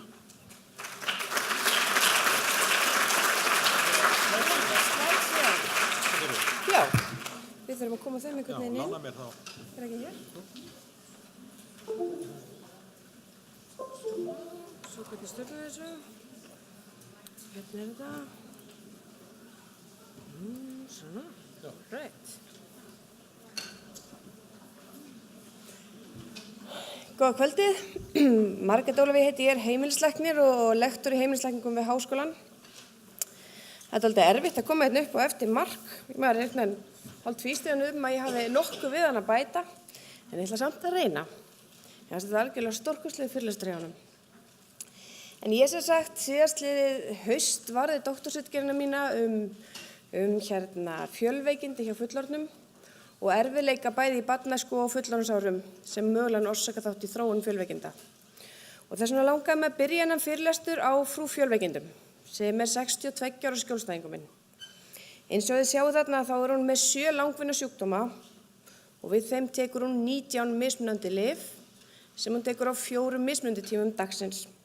Hún þarf auk þess að fylgja ströngu mataræði og hreyfa sig reglulega, en henni líður aldrei vel. Hún er alltaf þreytt og hún er með langvinna breytingar í blóðprufum sem við finnum ekki orsökin á. Og þess vegna er svipurinn á mig svona þegar hún kemur til mín. En það er kannski ekkit endilega út af þessum sjúkdómum og hún er ekkit að leita til mín endilega út af sjúkdómum þannig séð. Það er margt annað sem að trufla svona sjúklinga jafnvel meira og það tökum við heimilislæknar mjög vel eftir. Það er mjög algengt að fólk sem glímir við marga langvinna sjúkdóma á fullorðinsárum og jafnvel á miðjum aldri eins og Mark var að tala eru að glíma við ýmsa erfiðleika í lífinu líka, jafnvel aftur í barnæskuna. Og það er eitt af þeim forréttindum sem við höfum í rauninni sem heimilislæknar, að þurfa ekki að fókusera bara á eitt sjúkdóm, heldur gert svolítið horft á manneskjuna í heild sinni. Og það voru svona sjúklingar sem voru í rauninni kveikjan af doktorsverkefninu mínu, því það er mjög algengt að sjúklingar eins og frú fjölveikindi eigi þykka sjúkraskrá. Jafnvel kom hún til okkar sem 2 ára stelpa með endurteknar eyrnabólgur. Í kringum 7 ára aldurinn var hún kannski að koma með óútskýrða kviðverki sem hún vildi alls ekki ræða við okkur. Á táningsárunum kom hún út af alls konar undarlegum kvillum en maður tók eftir því að hún var með þykk arbönd til þess að fela skurðin á framhandleggjunum. Hún var mjög fljótt þunguð á táningsaldri og eignaðist falleg börn og sneri lífi sínu við þar til við hittum hana svo aftur sem frú fjölveikindi. Og þegar ég segi þetta sé eitt af forréttindum okkar heimilislækna að fá að horfa á sjúklinginn svona í víðara samhengi, þá segi ég það af því að læknavísindin hafa ekkert alltaf gert þetta. Í rauninni höfum við verið meira í þessum pakka. Þetta er mynd reyndar bara frá 18. öld, en hún hangir á Tate-safninu í London. Og mér finnst hún svolítið skemmtilega af þannig lýsandi jafnvel ennþá í dag fyrir læknavísindin að vissu leyti. Þetta er hann Newton. Og hann situr þarna á hafsbotni á þessum fallega steini sem lýsir öllum þeim margbreytileika sem hafið hefur yfir að bjóða. Og hann er að reyna að teikna vísindalega með sínum einföldu formum hvernig hann geti lýst þessari margbreytilegu mynd. Og þetta höfum við svolítið gert í læknisfræðinni. Við höfum bútað líkamann niður í smærri og smærri eindir og rannsakað það algjörlega í tætlur, án þess beint kannski endilega vera að skoða samhengið. Jafnvel horft fram hjá því að það sé eitthvað samhengi yfir höfuð. Og sjúklingar hafa jafnvel lýst í þannig að við séum ekki alltaf uppi með réttu gleraugun. Við sjáum ekki hið rétta mynstur sjúkdómanna þeirra. Og þetta kvót úr grein eftir Felitti sem Mark minntist aðeins á áðan, sem stendur hérna: vandamálið að heilbrigðisstarfsfólk áttar sig ekki alltaf á raunverulegum grunnvandamálina sem þau eru að sjá. Og þetta var kannski inngangspunkturinn sem við fórum út frá þegar ég fór út í mitt doktorsverkefni. Og þá fórum við að hugsa streitu sem mögulegan orsakavald. Og streita hefur svo sem enga eina formlega skilgreiningu, en þetta er svona sú skilgreining sem hefur mest verið notuð. Og það að streitan verði þegar kröfur umhverfisins verði meiri en manneskjan upplifir án ráði við. Við getum öll verið nokkurn veginn sammála þetta. En hvað gerir svo streita? Hvað gerir streita við líkamann? Og þá fyrir við út í það sem að kallast líffræðileg streita. Og það eitthvað sem að læknavísindin hafa sýnt fleira og fleira á undanförnum 20-30 árum. Þá hefur ýmislegt nýtt komið fram varðandi þetta. En við getum farið alveg aftur til 1950-60, þá var komið fram þetta með kortisólið og streituhormónin í líkamanum. Við fórum að sjá tengslin á milli taugakerfisins, ósjálfráða og sjálfráða taugakerfisins og hvernig það bregst við streitu. Og svo í rauninni heilanum og heilaboðefnin og hvað þau gera. Og núna alltaf að koma betur og betur fram hvernig öll þessi mismunandi kerfi, jafnvel öll líffræðileg kerfi líkamans, spila saman í ótrúlega flókinni mynd sem við höfum kallað allostatic load og Mark minntist aðeins á áðan. Og allostatic load í rauninni hugtak sem kom fram fyrst í kringum 2000 og eiginlega svona regnhlífa hugtak allar þær líffræðilegu breytingar sem verða í líkamanum við langvarandi streitu. Og þetta ekki dramatíska breytingar. Við erum í rauninni bara að tala pínulitla breytingar, en við erum að tala pínulitla breytingar í ofsalega mörgum kerfum sem öll spila saman og smám saman með tímanum leiðir það til þess að við þróum með okkur sjúkdóma. Og það ekki bara þessi kerfi sem við minntust á áðan, því eins og við sjáum hérna neðst að þá alltaf fleiri rannsóknir að sýna að þetta hefur áhrif á genatjáningun okkar líka. Bæði þá telómerina sem í rauninni svolítið svona líflínan okkar, eftir því sem telómerin styttast ræða þeim mun fljótar að fá við sjúkdóma, og svo epigenetíkina sem hvernig við tjáum okkar genatjáningu til barnanna okkar. Þannig að í rauninni geta þessi svona viðbrögð og breytingar erfst yfir til barnanna okkar ef við höfum lent í erfiðleikum og áföllum. Og þessi allostatísku álag hefur líka verið kallað eitthvað svona eins og toxísk streita. Og ég einhvern veginn, ef við förum aðeins yfir þessa flóknu græru, það hef ég hugsað þetta svolítið svona. Kannski þetta einhver íslensk hugmynd sem ég hafði bak við þetta. En það í rauninni að öll þessi líffræðilegu kerfi kraumi þarna undir í óreiðunni og brjótist fram sem mismunandi einkenni eða sjúkdómsmynstur eftir hverjir veikleikar okkur eru genafræðilega eða líkamlega. Það sem mér fannst áhugavert við þetta með allostatíska álagið og streituna og streituskilgreininguna sem ég setti fram áðan og gefur kannski pínlítið annan vinkil heldur en Mark var að tala áðan, að það þetta með streituna sem hver og einn einstaklingur upplifir sem meira en hann ræður við. Það þýðir að við þurfum ekkert endilega að vera að telja alltaf einhverja ákveðna flokka. Við sjáum það strax búin að setja upp þessa flokka að það fullt af flokkum sem vantar, hvað með þá sem mismunað út af að þeir eru innflytjendur, hvað með þá sem eru fatlaðir, alls konar hlutir, alls konar áföll sem getur lent í. Þannig að kannski þurfum við ekki að fókusera á einhver áföll sem við erum sjálf búin að leggja eitthvað gildismat í eða við erum að telja sem læknar eða heilbrigðisstarfsfólk eða hvað sem við vinnum við, heldur akkúrat þetta, hvernig einstaklingurinn sjálfur upplifir streituna. Og það var það sem við gerðum í mínu doktorsverkefni.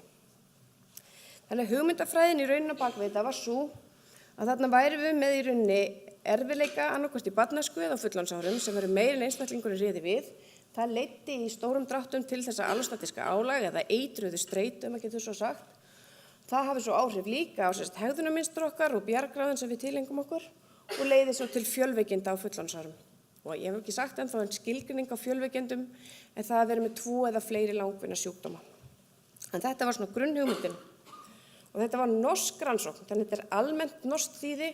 Það færir okkur kannski svona aðeins nær Íslandi hefur verið komin yfir í Skandinavíu. Almennt séður normenn, þetta svona sveitanormenn, þannig þeir eru rólegri, þeir hafa minni streituþætti og rólegri líf heldur en Íslendingar. Og þetta þýði sem við vorum að skoða. Og þegar flestir, þegar maður byrjar að tala þessa konu eins og frú fjölveikindi sem ég minntist á áðan, flestum finnst þetta vera frekar sjaldgæft, menn ég mynda sér ekki að þetta sé algengt, en það alls ekki þannig. Fjölveikindi eru gríðarlega algeng. Rannsóknir sýna jafnvel að flestir þeir sem koma til heimilislækna séu að glíma við fleiri en 2 langvinna sjúkdóma. Og þetta hefur jafnvel verið kallað stærsta læknisfræðilega áskorun 21. aldarinnar. Og í mínu þýði þá sáum við að 42% af almennu þýði voru að glíma við fjölveikindi. Og við sjáum þarna að við 60-aldurinn að þá voru 60% komnir með fjölveikindi. 23% af þýðinu voru með 3 eða fleiri langvinna. Og svo ef við skoðum aðeins tengsl andlegrar og líkamlegrar heilsu, að þá sjáum við þarna eftir mismunandi aldursflokkum. Hérna fjöldi langvinna sjúkdóma og hérna algengi þess að eiga við andleg vandamál að stríða. Og eftir því sem með fleiri líkamlega sjúkdóma, þeim mun líklegri og sérstaklega glíma við andleg vandamál líka. Og það sérstaklega algengt hjá yngsta aldurshópnum, ekki alveg eins algengt hjá þeim elstu, kannski eftir því sem þú eldist, þeim mun líklegri verður að þú sért með marga sjúkdóma. Og þá komum við að barnæskunni, sem kannski það sem við ætlum að fókusera mest á núna. Og þetta var spurningin sem við spurðum í okkar rannsókn. Þegar þú hugsar til barnæskunnar, upplifir hana sem mjög góða, góða, meðal, erfiða eða mjög erfiða. Og þarna sjáum við að 4,4% upplifið barnæskunnar sína erfiða eða mjög erfiða, sem dálítið minna heldur en þessi ACE-atriði sem Mark var að tala hvort sem að það vegna þess að við höfum ekki alveg útskýringun á því, en það væri gaman að rannsaka það seinna. Og þá að niðurstöðunum, það sjáum við hérna varðandi fjölveikindin, hérna fjöldi sjúkdóma og svo hvernig þú upplifir barnæskuna. Og dökkbláa línan hérna eru þeir sem upplifir mjög góða barnæsku á móti rauðu línu þá sem upplifir mjög erfiða barnæsku. Og þarna sjáum við að þeir sem áttu mjög góða barnæsku eru flestir með 0 eða 1 sjúkdóm, á meðan þeir sem áttu mjög erfiða barnæsku eru flestir með fjölveikindi og langt flestir með 3 eða fleiri sjúkdóma. Og það sem var merkilegt og svo sem samt í samræmi við aðrar rannsóknir á þessu sviði einmitt þetta. Að þegar við listum upp flokkana, mismunandi flokka, erfiðleikum í barnæsku, að þá raða sér línulega á grafið. Þannig að ef við erum hérna lengst til hægri með 0 sjúkdóma, að þá trjóna á toppnum þeir sem áttu mjög góða barnæsku, svo góða, meðal, erfiða og mjög erfiða, en við fjölveikindi, 2 eða fleiri langvinna sjúkdóma, þá snýst þetta algjörlega við. Þannig að þeir sem áttu mjög góða æsku, 44,8% af þeim eru að glíma við fjölveikindi á fullorðinsárum, á móti 77,1% af þeim sem áttu mjög erfiða æsku. Og þarna næstum 2-faldur munur á milli. Ef við skoðum svo hvaða sjúkdómar þetta eru, að þá í okkar rannsókn var marktækur munur fyrir alla sjúkdómana sem við skoðum nema 2, og það var háþrýstingur og krabbamein. Það ekki endilega alveg í samræmi við aðrar rannsóknir, það hefur verið sýnt fram á sterk tengsl bæði við háþrýsting og krabbamein. Af hverju þetta veit ég ekki alveg, en þarna sjáum við varðandi andleg vandamál sem eru þarna númer 4 á listanum, og það 7-föld aukning á áhættu á því að vera glíma við andleg vandamál á fullorðinsárum. Varðandi aðra hluti eins og langvinna bakverki, tæplega 2-faldur munur, varðandi tannheilsu, astma, bakflæði og vefjagigt næstum 4-faldur munur. Það eru líka til margar leiðir til þess að meta allostatískt álag. Allostatískt álag metið af alls konar líffræðilegum þáttum. Við höfum frekar takmörkuð í þessar rannsókn frekar takmarkaðar mælingaraðferðir, en það sem langaði í rauninni eini punktur sem langaði að sýna fram á þessari slæði sem ég fannst áhugaverðir var að það var bæði hjá, hérna erum við með konurnar, en bæði hjá körlum og konum sem voru að glíma við erfiða barnæsku, og þá voru þeir marktækt minni. En það eins og þeir náðu ekki að þroskast í fulla hæð. Og þetta eitthvað sem maður sér alveg í gegnum aldirnar jafnvel þegar að vera að skoða hæð á fólki eftir því hvernig félagsleg staða eða hversu miklu erfiðleika þeir eiga í. Þannig að það voru áhugaverðar niðurstöður. Loks langaði mig að minnast aðeins á aðra rannsókn sem ég tók þátt í ásamt öðru góðu fólki, einfaldlega bara því mig langaði að koma með einhverja íslenska tölur. Og þetta úr rannsókninni barneign á heilsa sem var keyrð á heilsugæslunni á Íslandi á árunum 2009 til 2011. Og þetta voru 700 konur allstaðar af landinu sem svörðu í rauninni spurningu ofbeldi 18 til 24 mánuðum eftir að eignast barnið, það var árið 2011. Og þetta var í rauninni einföld spurning af því við púluðum spurningarnar alveg saman, þetta bara einföld spurning. Hefurðu einhvern tímann orðið fyrir andlegu eða líkamlegu ofbeldi? Einföld spurning. Og við vitum flestir inni að ansi margir hafa lent einhvern tímann í líkamlega andlegu ofbeldi. Samt sem áður, í þessu litla þýði á Íslandi, þá sjáum við frekar sláandi niðurstöður. Ef við skoðum ofbeldishópinn á móti þeim sem ekki hefðu orðið fyrir ofbeldi, að þá hafðu 17,1% farið í fóstureyðingu af þeim sem hefðu lent í ofbeldi, á móti 8% af þeim sem hefðu aldrei lent í ofbeldi. Þær voru líklegri til þess að upplifa ekki stuðning frá maka sínum 1 til 2 árum eftir fæðinguna, 19,2% á móti 2,9%. Samt spurningin hefur einhvern tímann á ævinni orðið fyrir ofbeldi, ekki spurning núverandi maka. Þær eru líklegri til þess að hafa ekki planað meðgönguna og þær eru líklegri til þess að enda í keisaraskurði. Þær eru líklegri til þess að upplifa heilsu sína á meðgöngu verri, 28,6% almennt með slæma heilsu á meðgöngu á móti 13,1% af þeim sem ekki höfðu lent í ofbeldi og slæm andleg heilsa 25,7% á móti 9,6% hjá þeim sem ekki höfðu upplifað ofbeldi. Þær voru líklegri til þess að hafa bakverki, hafa svefnvandamál og hafa kvíða og áhyggjuhugsanir og þær voru líklegri til þess að taka þunglyndislyf. En punkturinn út af barnæskunni sem ég langa að koma með hérna er raunin þetta hérna síðasta sem mér finnst stórmerkilegt. Hvernig upplifðu konurnar heilsu barnsins síns 18 til 24 mánuðum eftir meðgöngu byggt á ofbeldissögu þeirra? Jú, við sjáum hérna að þær sem hefðu upplifað ofbeldi einhvern tímann á ævinni, 14,3% þeirra upplifðu heilsu barnsins síns slæma 18 til 24 mánuða á móti 6,6% af þeim sem hefðu aldrei upplifað ofbeldi. Og þar hefðu 19,8% upplifað að barnið ætti við næringavandamál að stríða. Og þetta fer aftur þetta inn á það sem ég minntist á áðan, að það gæti verið að breytingin á okkar líffræðilegu kerfum þegar við verðum fyrir ofbeldi erfist áfram til barnan okkar og þeirra líffræðilegu kerfi sé ekki alveg að funka eins og þeir gera líka. Þannig ef við tökum þetta saman, þá upplifur okkar æskunni hefur greinileg tengst við líkamlega heilsu á fullorðinsárum.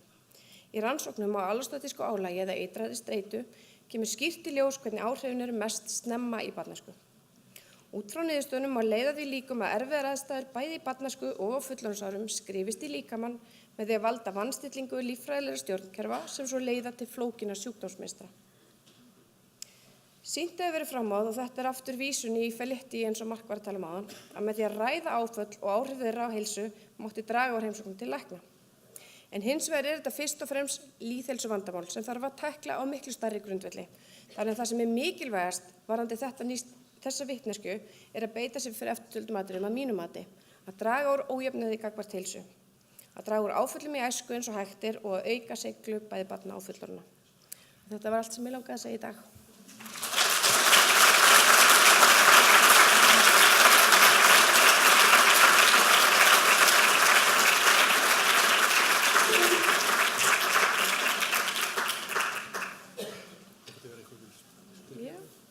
Þökkum Margrét Ólíu kærlega fyrir. Er eitthvað sem vill beina spurningu til Margrétar?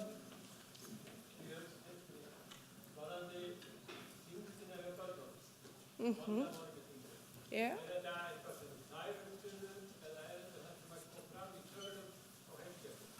Þetta eru ekki beinar tölur úr heilsugæslunni en þetta er hins vegar miklu afmarkari og spesifískari mælikvarði heldur en að spyrja bara almennt hvernig upplifir heilsuna.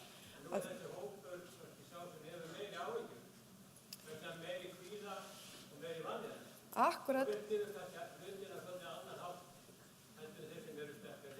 Vissulega, en þeir náttúrulega mæta á þessum tíma mjög reglulega í ungbarnavernd þar sem að börnin eru bæði lengdar og þyngdarmæld. Þannig þeir fá dálítið reglulegt feedback á hvort að það sé næringarvanda að ræða. Nei. Eru fleiri spurningar? Já.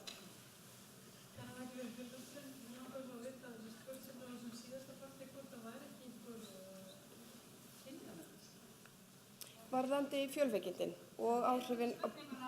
Já, hún var að spyrja kynjamun. Ekki í okkar rannsókn. Þá var ekki marktækur munur á milli kynja. En margar rannsóknir hafa sýnt smá mun þannig að þetta sé algengara hjá konum. Takk fyrir það. Fleiri spurningar? Já.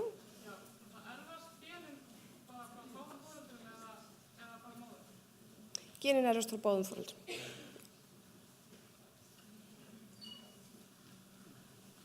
Takk að kærlega fyrir og þá er komið að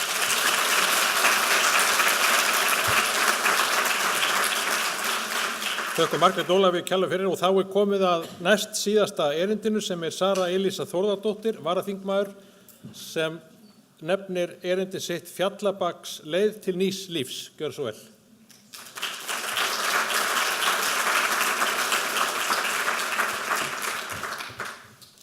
Góða kvöldið og takk fyrir að vera hérna og ég vil þakka sérstaklega henni Gunnlaugu Thorlacius fyrir að hafa boðið mér að tala hérna í kvöld. Mér þykir reglulega vænt það og hún veit vel hvers vegna en við lok erindins minns þá munið þið líka vita það.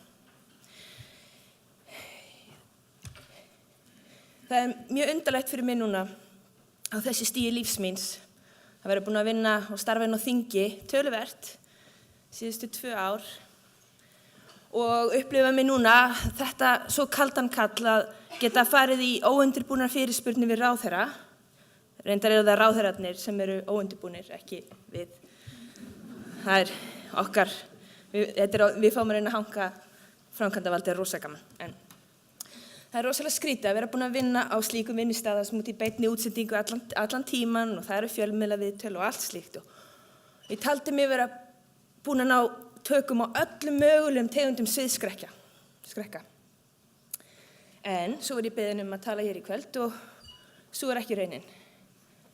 Þetta er erfiðasti fyrirlestur sem ég nokkuð tímann haldið. Og hann er það bæði núna þegar ég stend hérna og titra og líka í öllum undirbúningi. Fyrir 5 árum síðan, cirka, þá skreið ég inn á skrifstofu til hennar Gunnlaugar Thorlacius. Og ég segi skreið vegna þess að heila bókstaflega skreið, andlega að minnsta kosti. Þá var ég komin á tímapunkt í mínu lífi þar sem að það var komin ákveðin botn og hefði það haldist þannig og ég tala nú ekki farið ennþá neðar að þá stæði ég ekkert hérna núna og hefði væri ekkert að starfa inn á þingi og ekkert að gera neitt af því skemmtilega og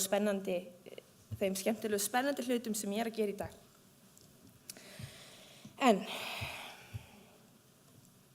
ég ætla að fara aðeins í mína sögu og hvers vegna ég var beðin að tala hérna í kvöld og þetta tilefni þegar að vera að ræða ACEs. Sagan mín byrjar 1981, árið sem ég fæðist og það er eiginlega alveg víst að mamma mín hafi þá verið haldin alvarlegu fæðingarþunglyndi. Hún svona svo gott sem gaf það í skyn sjálf og maður jafnvel sér það á myndum, ljósmyndum af mér sem barni og okkur saman sem móður og barni hvað henni virðist líða illa. Ég ólst upp á heimili þar sem annað foreldrið var haldinn andlegum sem og líkamlegum veikindum sem að endist alla mína barnæsku. Þetta setti rosalega mikið álag eins og gefur að skilja á allt fjölskyldulífið og auka afurðir slíks álags brjótast oft út í hlutum sem að kannski tengjast ekki beint veikindunum en gera það þegar betur er skoðað. Hlutir eins og rifrildi eða átök á milli foreldra og barna og foreldra og svona óheilbrigð fjölskyldumynstur og samskipti. En það var enginn að leika sér að því að gera mína barnæsku eitthvað sérstaklega erfiða eða láta mig líða illa sem barni. Það var alls enginn að gera það að leik sínum og ég veit það. En samt sem áður þá leið mér mjög illa sem barni, sem unglingur, sem ungri konu og eiginlega þangað til, ég myndi segja heilt yfir leið mér bara mjög illa í lífinu þangað til fyrir svona 18 mánuðum 2 árum síðan. Fyrir 2 árum fór ég eiginlega að vera svona funksjónal manneskja í samfélaginu og í mínu lífi. En aftur að sögunni.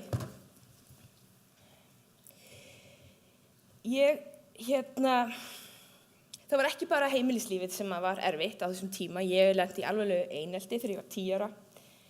Bæði andlegu og líkamlegu einelti. Ég var kölluð feit, ég hefði flutt á milli landa, ég búið í Bretlandi, flutti til Íslands og þá var ég mikið tekið út fyrir svega fyrir að vera feit. Þegar ég eldist aðeins, þá 13-14 ára, þá fer ég að þróa með mér átröskun, mjög alvarlega tegund átröskunar, svo alvarlega að ég var með búlimíu og ég var að kasta upp 12 sinnum á dag.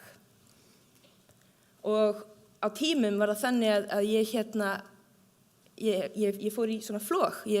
Það eru sennilega verið elektrolítatruflanir og ég bara eiginlega misti hálfgerð raunveruleikatengsl og fór í blackout og allt bara út af átröskun. Það var eins og fíkn.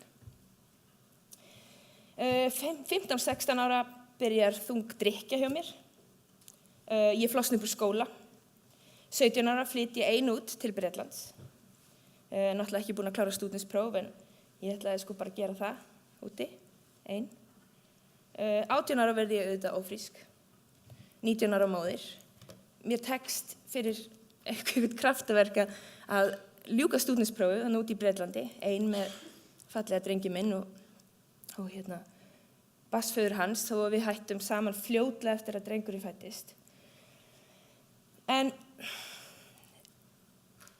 langa sögu stutta, þá árið 2002, þá er ég 21 árs og bý út í Bretlandi ennþá með litla drengi minn og kom með nýjan kærasta. Hann ræðist á mig, hótaði mér lífláti og ég sé eiginlega ekkert annað í stöðunni en bara að flýja land. Ég var þar hrædd við hennar mann og hótanir hans að ég hringdi í mömmu og pappa og ég sagði, ég þarf bara að koma heim núna, strax. Og það stóð ekki á og viðbröðunum. Þeir keyptu flugmiða fyrir okkur undir eins og ég kom heim og flutti inn til mömmu og pappa. Og ég var í mólum. Þau lýstu svo stundu þannig að þau hefðu sótt mig á Keflavíkurflugvöll og eiginlega sópað mér upp með fægiskóflu og tekið mig heim. Við tók svona ákveðin uppbygging, hæg. Ég fór að stunda myndlist sem ég hefði nú alltaf langað til að gera, en það var svona, horfði allt til betri vegar. Og ég var örugg hjá foreldrum mínum og fannst mér og drengurinn var vel séð okkur bæði. En 4. apríl 2016, þá fæ ég símtal sem breytti öllu og það er faðir minn og hann tilkynnir mér það að það var bara þessi orð. Mamma þín er dáin. Og þá hafði móðir mín svipt sig lífi á meðan við höfum farið í stutta helgarferð til Kaupmannahafnar og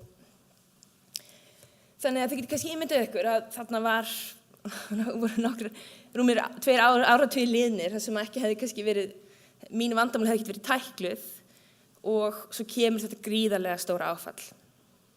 Og það var svona svolítið eins og á þeim tímapunkti að þá hafði ég bara fundið niðurstöður rannsóknarinnar, prentað hann út og lært hann utan að. Vegna þess að lífið var bara þannig. Þetta var bara þannig. Ég tikkaði öll box nema nei, ekki alveg öll reyndar, það er ekki satt, en öll box nema reykingarnar. Þarna sneri ég á það, sko. Nei, en aftur að upphafinu.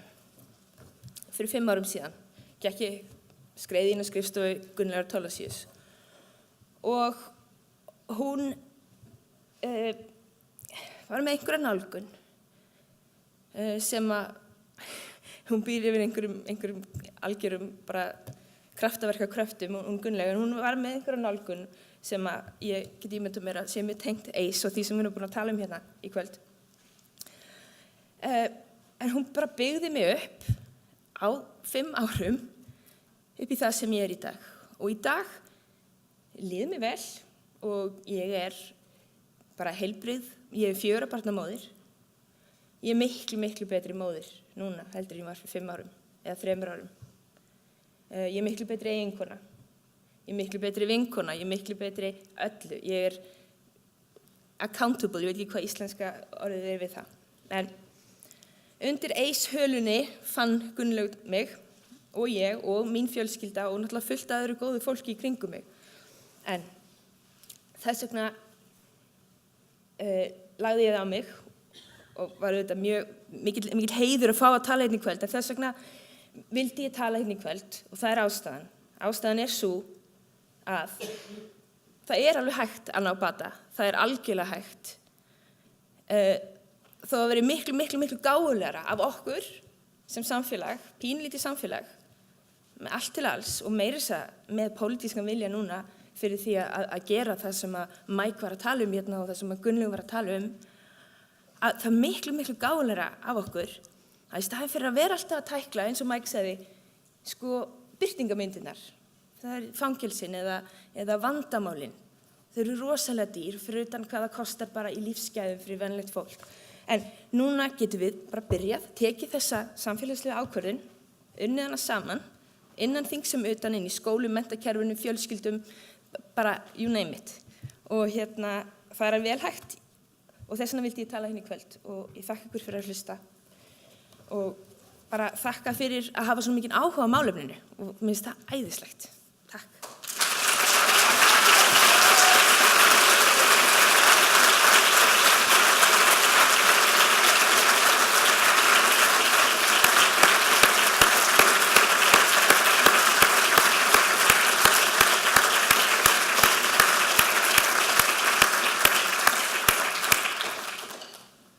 Þakka þér, Sara, fyrir ótrúlega einlægt og fínt innlegg. Eitthvað sem vill spyrja Söru eitthvað?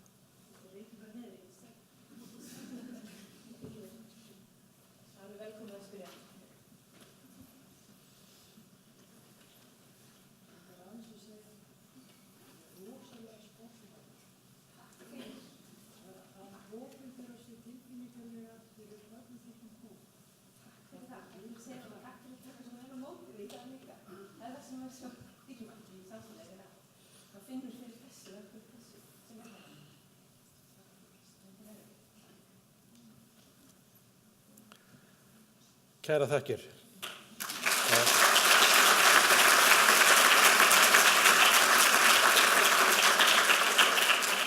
Og áður en fundarstjóri fyrir að skæla að þá held ég sér rétt að gefa síðasta ræðumanni kvöldsins orðið. Hrannar Jónsson ætlar að segja okkur frá fræðsluátaki Geðhjálpar.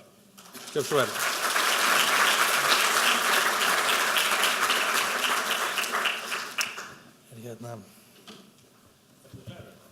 Já, ég bara með svona, ætla bara á neti hérna eins og kannski það. Voru að slökka á.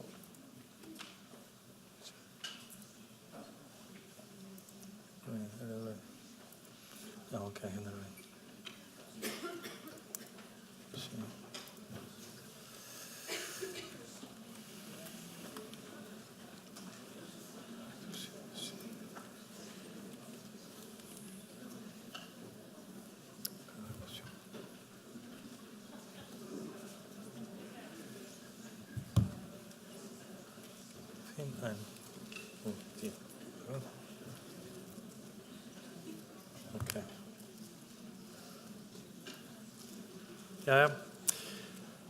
Já, gott fólk, góða kvöldið. Mér þykir afskaplega vænt að sjá okkur hérna svona mörg. Ég hef sjálfur verið svona eins og Bill Plata síðustu árin að tala AIDS við alla sem ég þekki og hvort menn sé búin að taka AIDS-prófið og hvað þetta sé mikilvægt og ég held þetta sé óbúslega stór vísindi. Sko, einkennið af góðum vísindum það að allt það sem meira rannsakað þá kemur heildarmyndin betur í ljós og það verður svona fylla betur upp í smáatriðin og AIDS-rannsóknin upphaflega núna orðin meira, 20 ára gömul í þessa myndir og það búið að endurtaka hana svo oft í svo mörgum löndum og að það engin spurningum að það verið að tala óbúslega stóra hluti og mér finnst alveg rétt að það sé sett alveg á sama stað eins og aðra stórar uppgötvanir eins og bara sýklalyf og bólusetningar og hreinlæti og þetta eru stóri hlutir. Mér langaði til þess að gera eitthvað vegna þess að einu sinni þá labbaði ég inn til heimilislæknisins míns, mér langaði að tala um sögur og ég læknaði til heimilislæknisins míns og það var svona plakkat upp á vegg og það var svona plakkat frá einhver lyfjafyrirtæki, það sýndi svona taugamót og boðefni og eitthvað svona og það var verið að segja mér ákveðna sögu og var að segja ákveðna sögu sem búið að vera að segja lengi og sagan snýst taugaboðefni sem alveg fín saga og áhugaverð saga og allt það. En hún sagði ekki aðra sögu sem þessi saga sem búið að vera að segja hérna í kvöld, sem sagan lífsáföllinu og hvernig það gerist að streitu hormónin verða svona ráðandi hjá okkur sumum. Og hvernig við svona leiðumst út í alls konar hegðun. Annað sem ég langaði til að leiðrétta, það var vinkona mín sem hérna kom á Facebook og sagði, hvað þetta hérna, ég hjá okkur í Geðhjálp að segja bara fólk verður erfið lífsreynslu og þeir verður bara glæpamenn. Og Mark Bellis fór nú vel í gegnum þetta og hann var að tala um þetta ákveðnar svona líkur sem við erum að sjá, en við erum að líka sjá opaslega flott fólk sem þrautsegt og finnur sína leiðir.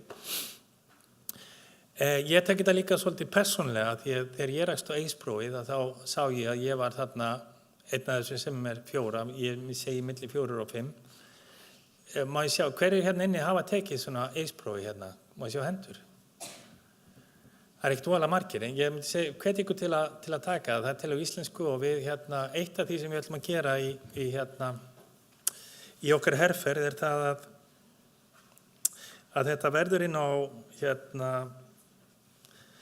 inn á verkfærakistu heilsugæslulækna spurningalistin á netinu í lok október eða í byrjun nóvember. Margrét Ólafía sem var í náðan, hún mun líka kynna listan fyrir heilsugæsluregnum á fræðardögum 1. nóvember. Þannig að við erum líka, við bjögum til svona veggspjald sem ég endilega vil að fara inn til, ég ætla að fara með til heimilislæknisins minnst, þannig að fólk hafi líka aðra sögu.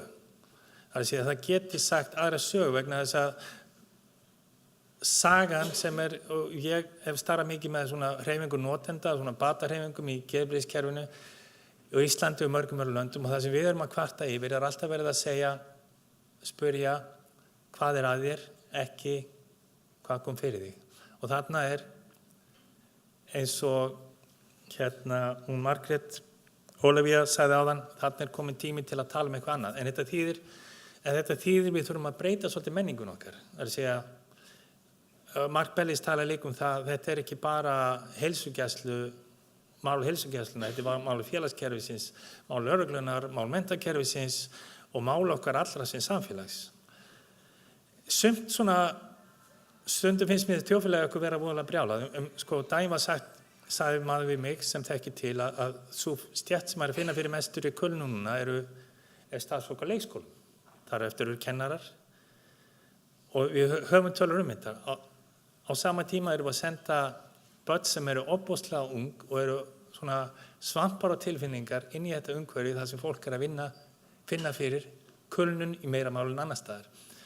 Ekki eitthvað skrítið við þessa mynd? Þurfum við ekki að tala með þessa hluti? Ég veit að ég á engin svör, við erum búin að ákveða sem samfélag að svona þurfum við að hafa hlutina, fólk þarf að vinna og börnin þurfa að vera einhvers staðar, en við erum að borga ákveði gjald sem kannski eftir að verða okkur svolítið dýrt.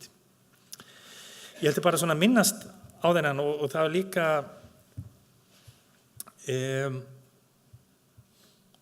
langar mig að tala að þetta ekki bara, þetta eru líka eins og Mark kom inn og en ég held við þurfum að tala meira, þetta líka spurningum samfélagsgerðin okkar, fátækt, að við getum dregið úr þeim þáttum, en aðalega held ég þetta sé, ég sá þetta svo orða svo fallega daginn að sársökin ferðast í gegnum fjölskyldur þangað til einhver tilbúin að finna hann. Og við þurfum að finna hann og vinna hann. Og þetta á líka við Mark Bellis talaði börn sem þurfa að finna að það sé hlustað á þau. En sum okkar hafa margt fullorðið fólk hefur lent í því að það fullorðið fólk og það með eitthvað að segja sem aldrei hefur verið hlustað á. Vinkona mín sagði við mig daginn, ég búin að vera 20 ár í geðheilbrigðiskerfinu, það verið enginn ennþá spurt mig hvað kom fyrir. Það ekki góð einkunn. Ég veit líka, en ég bjartsýnn að það að gera svona, það eru mikli vindar og það eru svona nýjir hlutir, þetta eitt af því, en þetta ekki nóg, en þetta stórt skref í rétta átt og náttúrulega það byrja með þessum hópi hér sem veit. Og já, við þurfum öll líka að skoða, þetta ekki vandamál barnanna, þetta vandamál þeir sem eru fullorðnir. Það er fullorðnir sem skila þess áfram. Og Mark Bellis tala líka starfsfólk í svona umönnunarstörfum. Það margt sem sjálft hefur sem sjálft á sína sögu barnæsku að það leitar frekar í þessi störf og það fólk þarf virkilega að skoða hjá sjálfum sér, það búið að koma frá sér sögunni sinni eða barn þarna inni sem ennþá þarf að koma hlutum frá sér, því ef maður gerir það ekki þá bara skilur maður hlutunum áfram til hinna. Og þetta ekki bara spurningum einhverja einstaklinga sem eru veikir, þetta spurningum okkur sem samfélag tengslin á milli okkar. Fleira var það ekki frá mér. Takk fyrir.